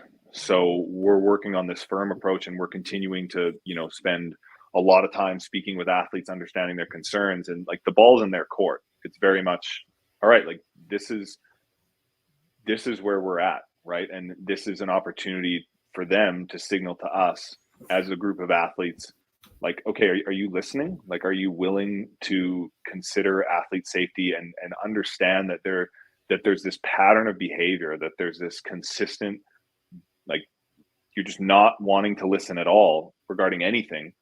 And this is sort of this final straw. Like, all right, like if this isn't enough to at least like, like really reconsider and understand like the athletes are, one of the key, if not the key elements to this sport. And we're looking to represent them independently by the athletes for the athletes. And if their response is like, no, I think we got this, we just need a few more boats in the water next time. Yeah. So it's in their court. And, it's not like we have some like extreme firm built ultimatum because, that statement was obviously made 8 days or whatever after the CrossFit Games. But, we'll continue to work to make sure that athletes have what they need. Is there a time? It's evident with how many deadline people on it even or a time on it? Sorry, I'll Brent, talk to you. Let's all start over. What I didn't hear either of you. What did you guys say? Yeah, Pat, you were saying it's evident by how many people pulled out. Is it that? Well, how many people pulled out of the games? That like the idea of boycott or things like that. There are people who are definitely not going to compete if there's not clear changes in behavior and stuff like that, right? So, the other reality of it is, like Brent said, if their solution is just like, as trivial as like, we'll give the paddleboarders a life ring. It sends a pretty clear message, and that team hasn't changed in the last 10 years. And I think that like if they don't make some change now, what could they do that would require change? Is there a deadline on this? Like that we want this done by X or no? Not a specific hard deadline. I think the reality of, where they're at as a corporation is it will likely any official statements, it's going to wait until the end of the investigation, right? So obviously the first one is directly tied to the investigation. Mm-hmm. The second one, not as much, but certainly the third one will be tied to the investigation as well. So we're waiting to see that, and the ball's in their court. So we're not, if they're, let's say 2 months from now, obviously it would be 3 months from now, it'd be too long, but we'll wait for the investigation. Did you do this privately first? Like, did you go to the board or Don or anyone with this first and then release, like, not have it received as you wanted to and released it publicly? Or was the plan always to go public straight away? We communicated it to Don just before it was released, a little over, I think, an hour before it was released. Again, we've tried the private method. Right, that's the thing, is like we've tried that private professional method to CrossFit, hoping for them to reciprocate and work collaboratively with us, and it's consistently not worked. And so our trust in them to bring that to them privately and say, hey, this is what we'd really like, and then they go, oh yeah, let us work on that. And like Pat said, when we spoke about something earlier on the call now, where it's like, how many times has that happened? Yeah, we'll take that into consideration. And then it fizzles out. I mean, last year, right before and right after the CrossFit Games 2023, we were told specifically, both privately and publicly, from members of the sport team that, we're going to talk proactively with the PFAA and with athletes in, in-person meetings. We're going to have an in-person meeting and talk about the sport and the season structure. And then, oh yeah, no, sorry, people are on vacation. Sorry, we're busy. And then it eventually just petered out. And then we kept emailing, it's not like we were emailing every 2 days, but we would email as periodically as felt professional, until eventually we were sent back an email, and it was specifically stating the areas that they were willing to and not willing to discuss with feedback, and, a specific timing of calls that was, once every 2 months for 30 minutes. And they would not discuss the rule book was one of the areas. It's like, well, everything's in the rule book. So it's like, again, we're told specifically privately and publicly in person from people that we're going to have an in-person meeting and talk collaboratively about the season, at the games. And then, that's what it turned into 3 months later. So for us to bring this to them privately or professionally, like, where is our level of trust that is going to turn into that they're going to change their mind? Did you get a response from this? Like, did you get We are emailing to confirm receipt of the demands. Like, did you get any kind of auto response? Yeah, did you get anything, or has it just been met with like, I know there's a fucking shit ton of comments and likes and everything on the post and all that kind of stuff. But did you get any actual official response from Don or HQ or anyone? Yeah, I spoke to Don on the phone about it before we released it. So Okay. they did. You know, I am confident that they have received it. Okay. Was he like, please don't? Was he just like, yeah, I understand, do whatever? Yes. I mean, I can't remember I don't know if it's appropriate to divulge the specifics, but you know, he received the message, right? Yeah. So, is there? I know you've kind of said like that. There's a superficial change or whatever, or like the pretense of change that might not come to fruition or whatever. That might be the cleverest sentence I've ever said. But that's a low bar. If there's is there a minimum line of, okay, that's acceptable?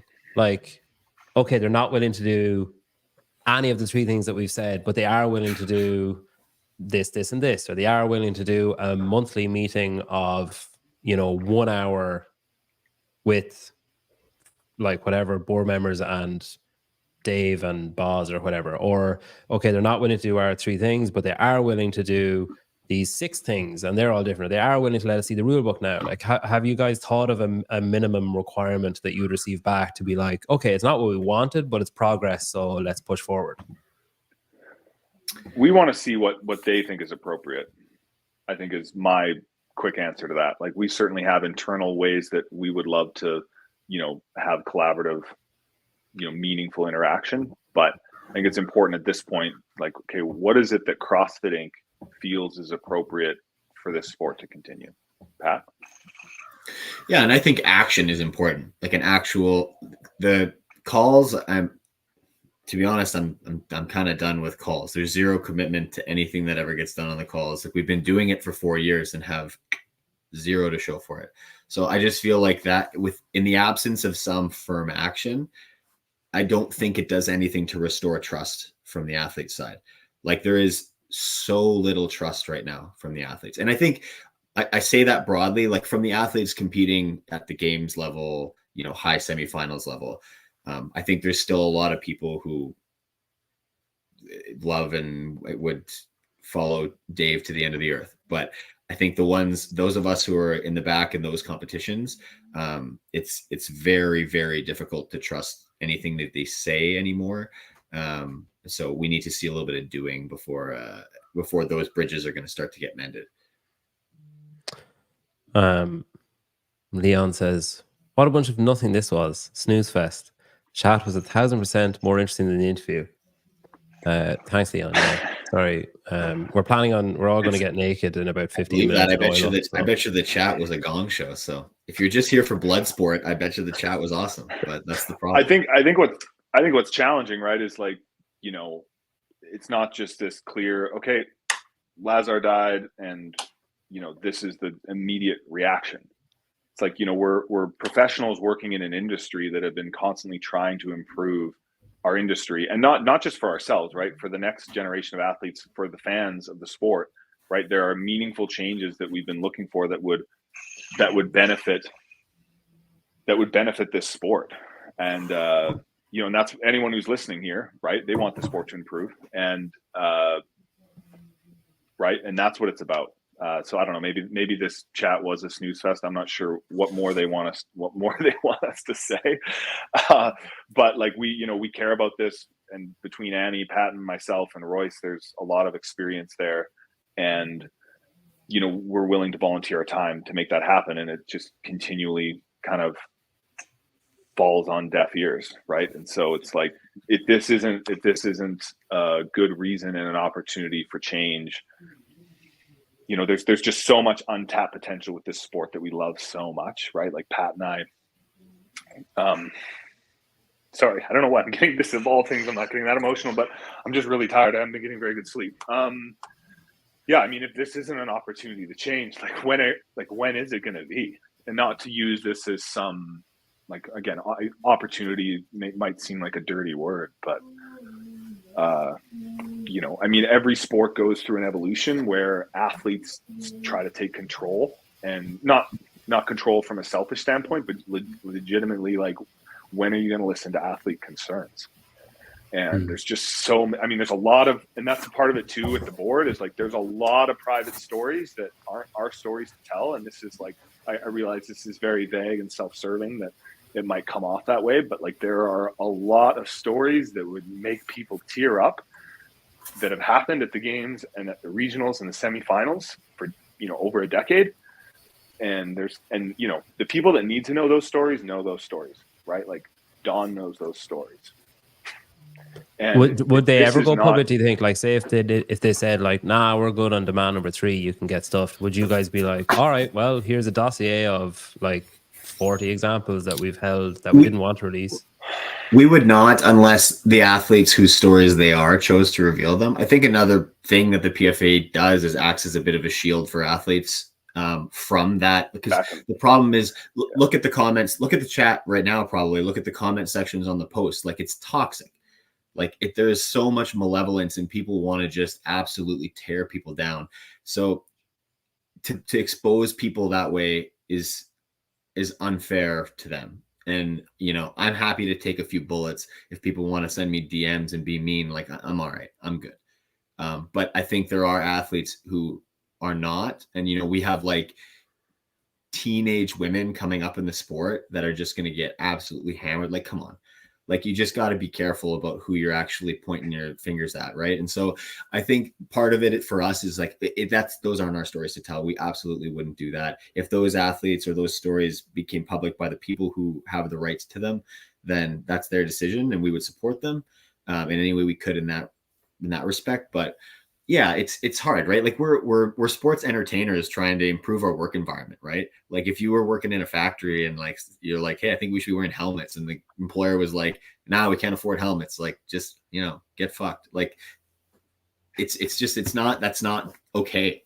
And it's not like it's more okay because we're signing up for it. Like, yeah, like, people have committed years of training and all kinds of other things to get to those points. And a lot of times when you get to that, it's like this appearance of choice, almost like the athletes who spend their whole life to get to the games, make it there for their rookie year, and then just to be faced with like, hey, well, you know, you knew what you were signing up for. Like, if you thought it was unsafe, why didn't you just not compete? It's like, that wasn't really a choice for them at that moment, right? They spent $20,000 to get there, and like, they're going to try. So it's, how do we make this better in those instances? So, you know, people don't have to choose between safety and performance. Like, that shouldn't be a choice that any athlete ever has to make. And to like kind of say that and to do it in a throwaway comment on the internet is fucking frightening. So like, like, it's just, that's the thing. Like, I don't know, just we feel that what we're asking for and what we're saying is completely reasonable. And it I think, given our experience and the things that we know, it maybe feels more that way than it does to other people. But I hope that there's a certain level of trust that the proximity that we have to these competitions, to a lot of these people, the discussions that we've been in, we know a lot. And so we, you know, the athletes trust the PFAA in large part because they're aware of that, and they've been in those same rooms as we have. So, you know, we hope that the public can understand what we're trying to say. But at the end of the day, you know, we are trying to represent the athletes competing at that level. And so those are the interests that we're going to continue to look out for. A hypothetical, it's a while ago since I gave the hypothetical scenarios, but hypothetical scenario number 1 was all 3 are accepted. There was a mention, I think, Brent, was it maybe the Men's Health magazine article that you gave, where you kind of alluded to that this was the first step, like that these 3 demands are the start. They're like that there's more to come, basically. Yeah. What is that? More demands? Is it more expectations? Like, what kind of thing is next, basically? Yeah, again, we'll keep that a little bit closer to the chest, right? Let me put it to you this way. What we don't want is for those 3 things to be met. And then again, it's like, okay, now we have our team, and, you know, we'll have a call every 2 months for 30 minutes, and we'll run our sport and, you know, see you at semis, right? Like, that's not going to be appropriate or acceptable or the best path moving forward for anyone. right? In the opinion of the athletes, it's like it needs to be more than that. There's so many things that should have changed a long time ago and been improved in this sport. So yeah, the specifics around that, I mean, obviously it starts with, meaningful collaboration with athletes, and, a continued look at and then real reporting and an understanding of that level of culture. And I mean, we've had those conversations with, whether it be, like you mentioned, the gamut of Rosa, Justin Berg, Dave, Don Paul, and so on. And, those things will still,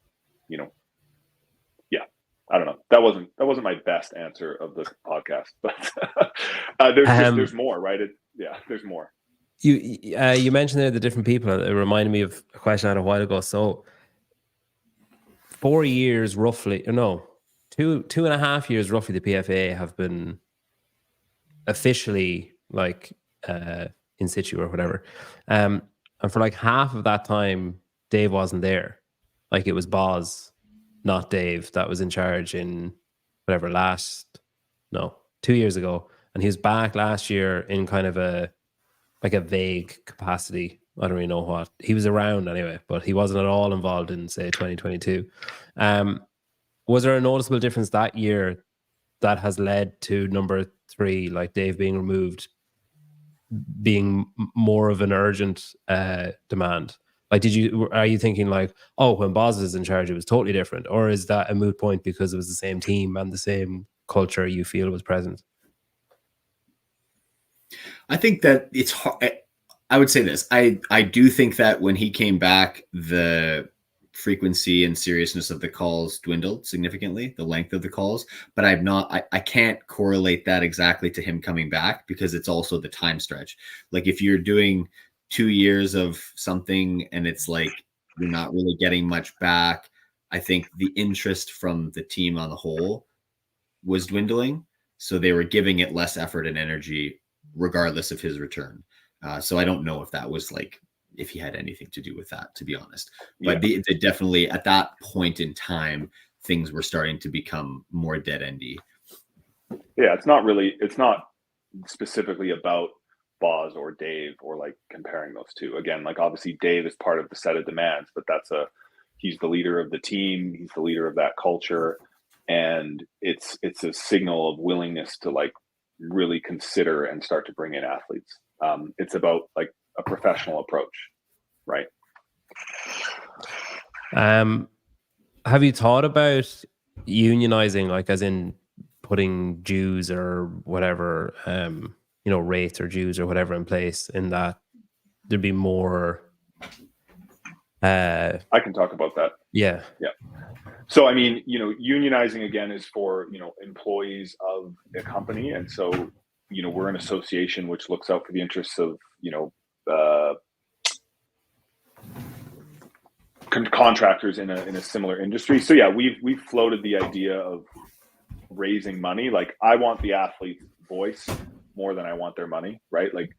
And so I don't want to create any barrier, and I don't want to charge dues until we can concretely provide financial benefit to the athletes as well. So if there's a very tangible, this is the financial benefit we have provided, and there have been some things we've done that have gone unnoticed that have provided financial benefit to athletes the last 4 years. But so as far as dues, I mean, there will come a time potentially where, although we are a nonprofit, that the work being done by some of the individuals like Grace and Mitch, they've been volunteering their time, crazy amount of time, really, where, compensating them might start to become very necessary, and people like them so that they can continue to look out for the interests of athletes. And at that time, we'll explore methods of getting that money, but it's not a priority to ask for, $10 a month or something from athletes. We want their voice and we want to look out for them. And, right now that can be done on a volunteer basis. Does that make sense? Yeah. No, I get it. So basically now then what's next is, you have Wodapalooza, and essentially on the game side, or this side, the demand side or whatever, it's just a waiting game. Once that investigation comes to fruition, or completion or whatever, then you'll know, okay, are they going to tell us like that it's finished? Are they going to tell us what was found? That's number one, is either going to be ticked or not fulfilled. And then you can work on the other two after that. But basically you just have to play a waiting game until that happens. Is that like a fair kind of summary of it? Yeah. And we're going to be super busy until then, and talking to athletes and, determining again, like we have some strong ideas on what the sport could and should look like moving forward. So we're working on like, communicating those to athletes and then obviously refining them with their feedback. Yeah. And again, like having people paying attention to the timeline is good. Like that's what we wanted with this statement, right? Is to have a broader public paying attention, because what has happened in the past, or what we risk happening, is even right now, the masters and the teens are competing, and that's a little bit of a distraction there. There's a bit of hand waving here, a bit of hand waving there. Waterpalooza SoCal. Now we're at Rogue, and now everyone's kind of forgotten about it, and we're looking at the Open again. So we're glad that people are paying attention to the timeline and saying like, hey, where's that investigation at? Like, where's the PFAA at with this? And actually paying attention to what's going to happen and how that is going to resolve publicly. That's a big piece of what that statement was about. I heard as well, and I meant to ask this earlier and I forgot. I heard as well that Don and Dave, or I don't know if it was specifically just Don and Dave, but Don and Dave met with you, or like the Royal U, like the PFAA, like a couple of months ago. There was like a sit down or something. Is that accurate or is that not accurate? That there was like some meeting in California or something that everybody sat down and went over stuff. A few months before the games? Yeah, like start of the summer, I think, was what I heard. But I don't know if it's accurate or not. But I mean, we were at semifinals in California, and I wasn't at a meeting. Okay. Was there one after semis that I had flown home for?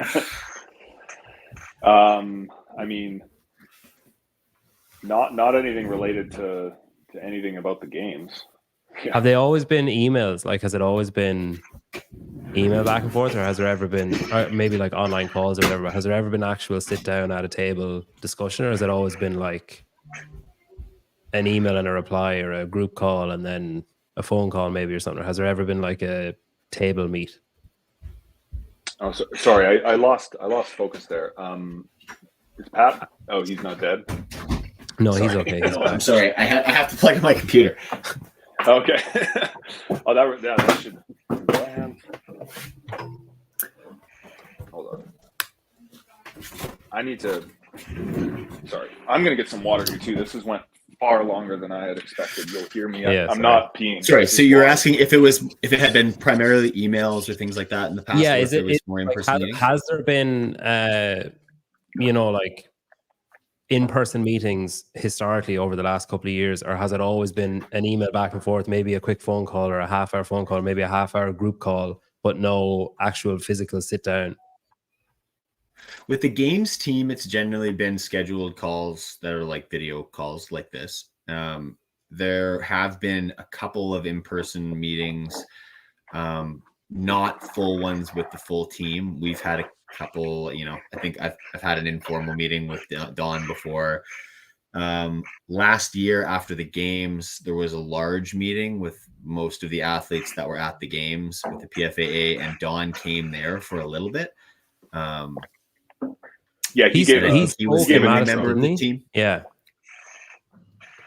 Yeah, he gave kind of an intro, like, "Hey, thanks everyone for coming," and then we agreed, and we requested, and he was okay with kind of leaving so that the athletes could speak amongst ourselves without feeling like he was watching or whatever. Like that. Monitoring. Yeah. It's hard to get people all together for in-person meetings. That's the thing. I think it would speak to right? It would speak to how seriously it's being taken, I guess. If there was sit-down meetings, like in my mind, if someone emails me back, I'm like, all right, like they're kind of semi-interested in what I'm saying. If someone organizes a call, I'm like, all right, they're kind of interested, like pretty interested. If someone wants to actually physically meet in person, I'm like, all right, they're in, I got them. So like, I think that's what I'm trying to gauge is like, is there? We wanted to do that, right? We were given verbal indication that was going to happen.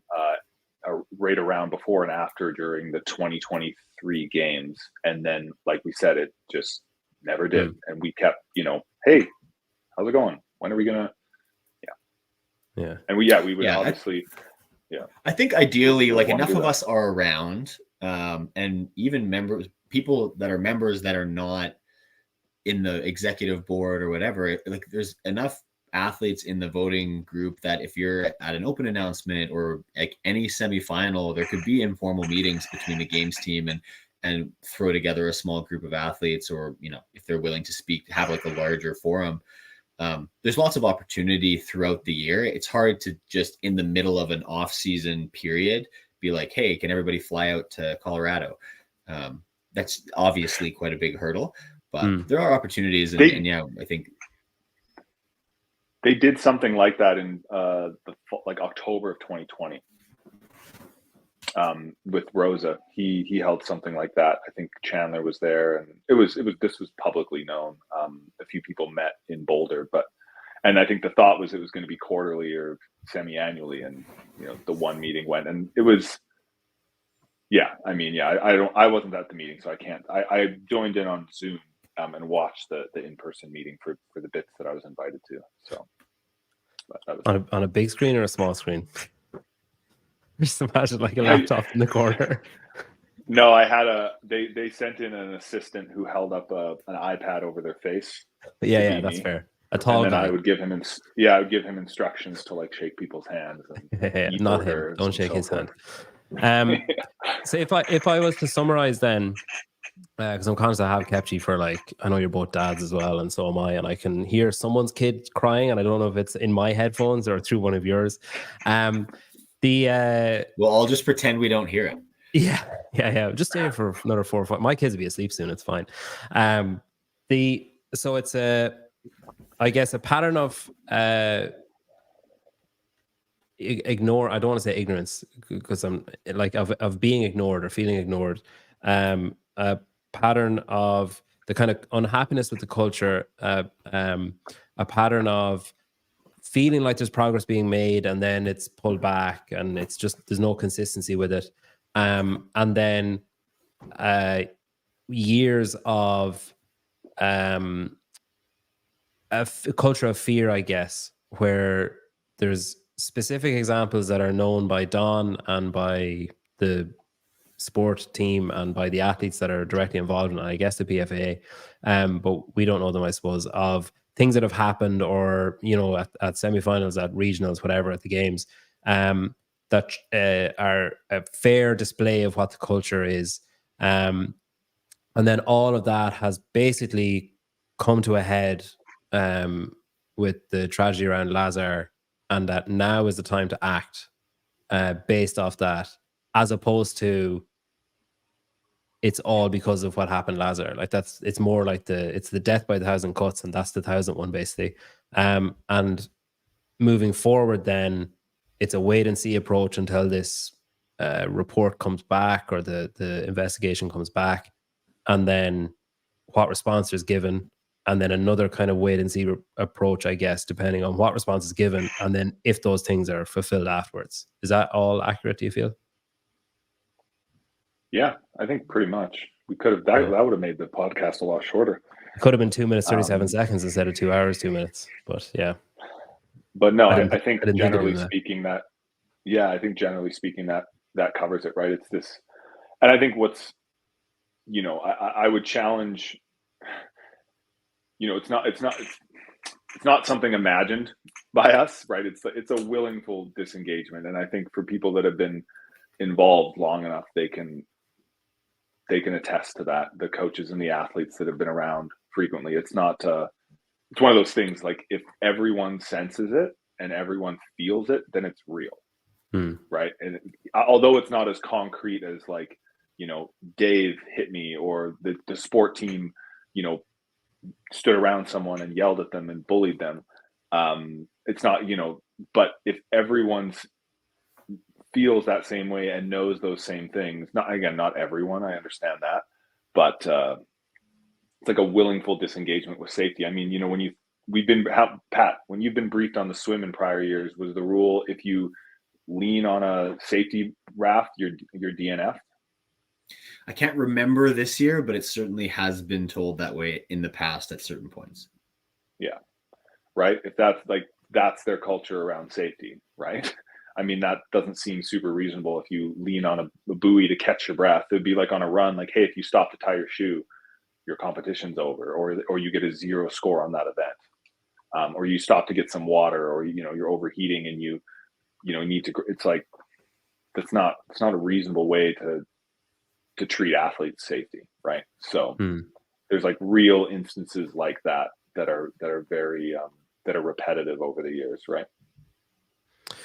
Yeah. Well, look. Thank you for giving up an inordinate amount of time. And it's like nearly 900 people watching. I'll probably make like €3.50, $3 off this, so it's great.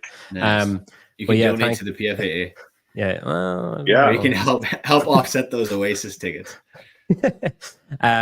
Yeah, so thank you. I really appreciate you coming on. I think like the easy thing to think, or the easy way to sum it up, I think, is everybody, regardless of whether they're, whatever side they fall on or whatever in the chat, or you guys or me or anyone that's talking about any of these issues at all anybody really wants is for the sport to be what we want it to be, and like to be able to enjoy it, whether that's competing in it or spectating it or organizing it or whatever.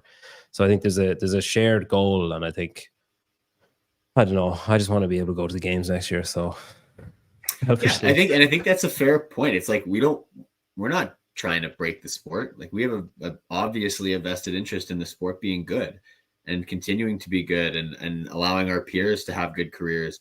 So, this is the path that we think is best for that. And everybody has their opinions on the direction that things should go. So yeah, it's well put. Yeah. Yeah.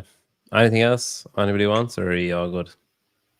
No, I mean, I don't want this to end up like rollerblading, where it used to be this.